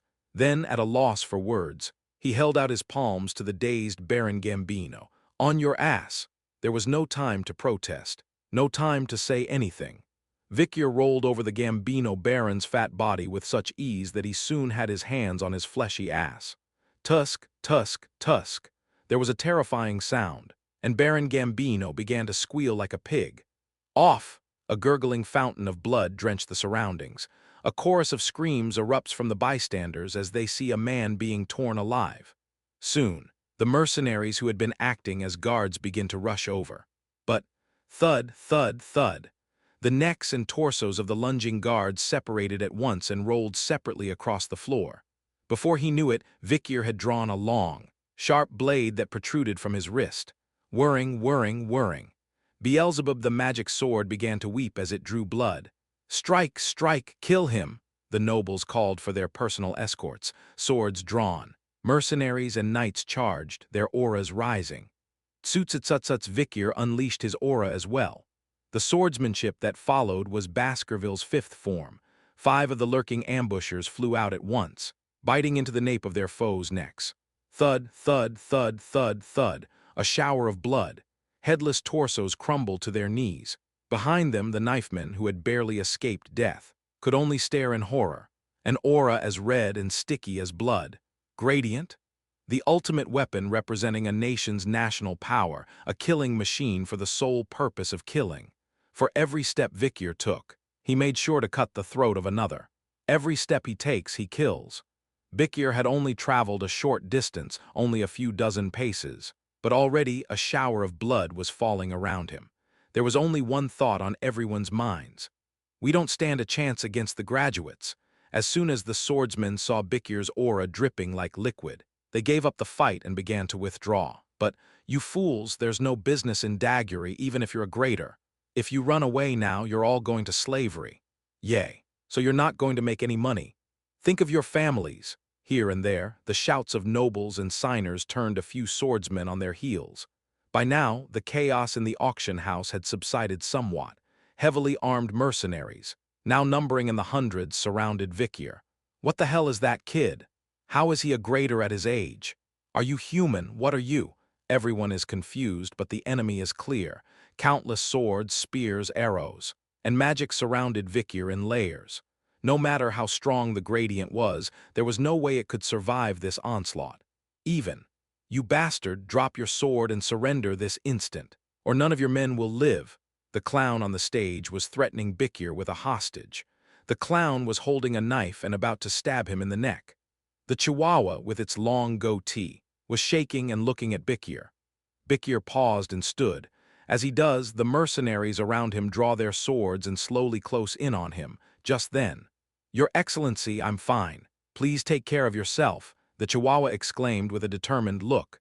Soon, he grabbed the clown's arm and began pulling him toward him. The clown was more surprised by the chihuahua's behavior than by the fact that he was trying to kill himself by stabbing himself in the neck with someone else's knife. "You're crazy. What are you doing? Let go. There is no compromise with injustice in my dictionary. Besides, I'd rather die than get in the way of my superiors. What kind of a line is that for a face like yours? Get off me." The clown and the chihuahua began to tussle, killing each other. Vikir smiled wryly at the sight. And then, bam! With a drop of aura that pierced the clown's brow, Vikir picked up the falling chihuahua and dropped all the way down to the stage. All around him, the air is alive with life. Countless mercenaries and knights of the local Sadoga armed with swords, spears, arrows, and magic glared at Vikir and the chihuahua. My lord, no matter how good a fighter you are, this number of people is a bit overwhelming, especially with all the baggage I'm carrying. Chihuahua's concern was justified, but Vikir remained nonchalant. "Don't worry, when we leave the Baskervilles' mansion." He tore a small slit in the flesh of his thigh and pulled out what he had hidden within. It was a small whistle shaped like a red tooth. "I have a hidden card from the Lord." And then, Vikir brought the blood-red whistle to his mouth and blew. Beep. A tearing sound echoed high in the air. Those gathered around were tense, unsure of what Vikir was doing, their eyes fixed on the center of the encirclement. But the real action began on the ceiling of the barracks, where no one was looking. Tusk, shadows were tearing through the curtain that had been stretched out like the night sky and entering through the cracks. Countless black blood winds fell from the sky. And then, ding, ding, ding, ding, ding, ding, wherever they fell, there was always a shower of blood, and people's heads were torn off. What are these? There must be over 100 of them. And they're powered by graders. All 100 of them are graduators, killing machines, their blades coated in a blood-red aura. They annihilated everyone in front of them in an instant, then went behind Vikir and lined up politely. Only then did those who were spared by their position in the rear realize the nature of Vikir's group of 100 graders. Seriously, they can't be. No, please. Yes, they're the only ones using that symbol. It was the red, tooth-like badge on his chest patch. A knightage pit bull of the Baskerville family. It was the rise of the most ferocious knighthood in not only House Baskerville, but the entire empire. To these black-cloaked, silent fighting dogs, Victor gave a brief order: bite him to death.